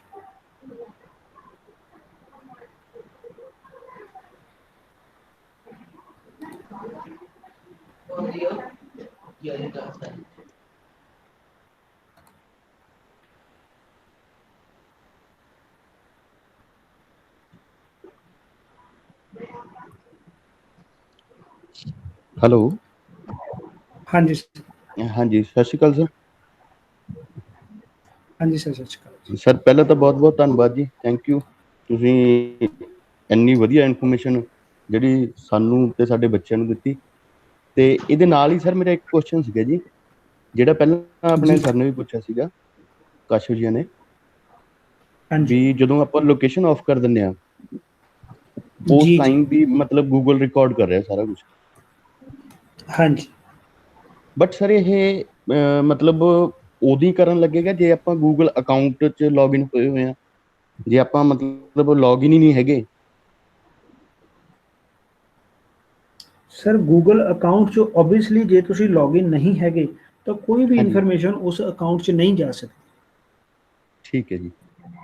ਹਾਂ, ਪਰ ਇਹ ਹੁਣ ਇਹ ਕੁਐਸਚਨ ਫਿਰ ਲਿਮਿਟਿਡ ਸਕੋਪ 'ਚ ਹੈ ਨਾ। ਹਾਂਜੀ, ਜੇ ਅਸੀਂ ਗੂਗਲ ਅਕਾਊਂਟ 'ਚ ਲੌਗਇਨ ਨਹੀਂ ਹੈਗੇ ਤਾਂ ਉਸ ਅਕਾਊਂਟ 'ਚ ਇਨਫੋਰਮੇਸ਼ਨ ਨਹੀਂ ਜਾ ਸਕਦੀ। ਪਰ ਕੀ ਸਾਡੇ ਮੋਬਾਈਲ ਪ੍ਰੋਵਾਈਡਰ ਨੂੰ, ਕੀ ਸਾਡੇ ISP ਨੂੰ ਜਦੋਂ ਤੁਸੀਂ ਇੰਟਰਨੈਟ ਚਲਾ ਰਹੇ ਹੋ ਤਾਂ ਕੀ ਤੁਹਾਡੀ ਹਾਂ- ਲੋਕੇਸ਼ਨ ਨਹੀਂ ਜਾ ਰਹੀ? ਇਹ ਇੱਕ ਅਲੱਗ ਕੁਐਸਚਨ ਹੈ। ਤੁਹਾਡੀ ਲੋਕੇਸ਼ਨ ਜਾ ਰਹੀ ਹੈ, ਡੈਫੀਨਿਟਲੀ ਜਾ ਰਹੀ ਹੈ। ਠੀਕ ਹੈ ਜੀ, ਥੈਂਕ ਯੂ ਸਰ। ਹਾਂ, ਤੁਹਾਡੇ ਅਕਾਊਂਟ 'ਚ ਨਹੀਂ ਜਾ ਰਹੀ। ਠੀਕ ਹੈ ਜੀ, ਜੀ ਥੈਂਕ ਯੂ।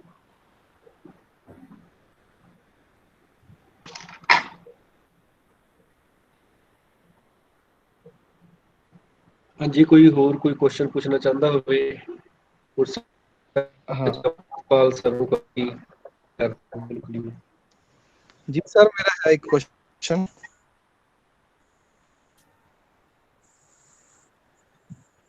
ਹੈਲੋ।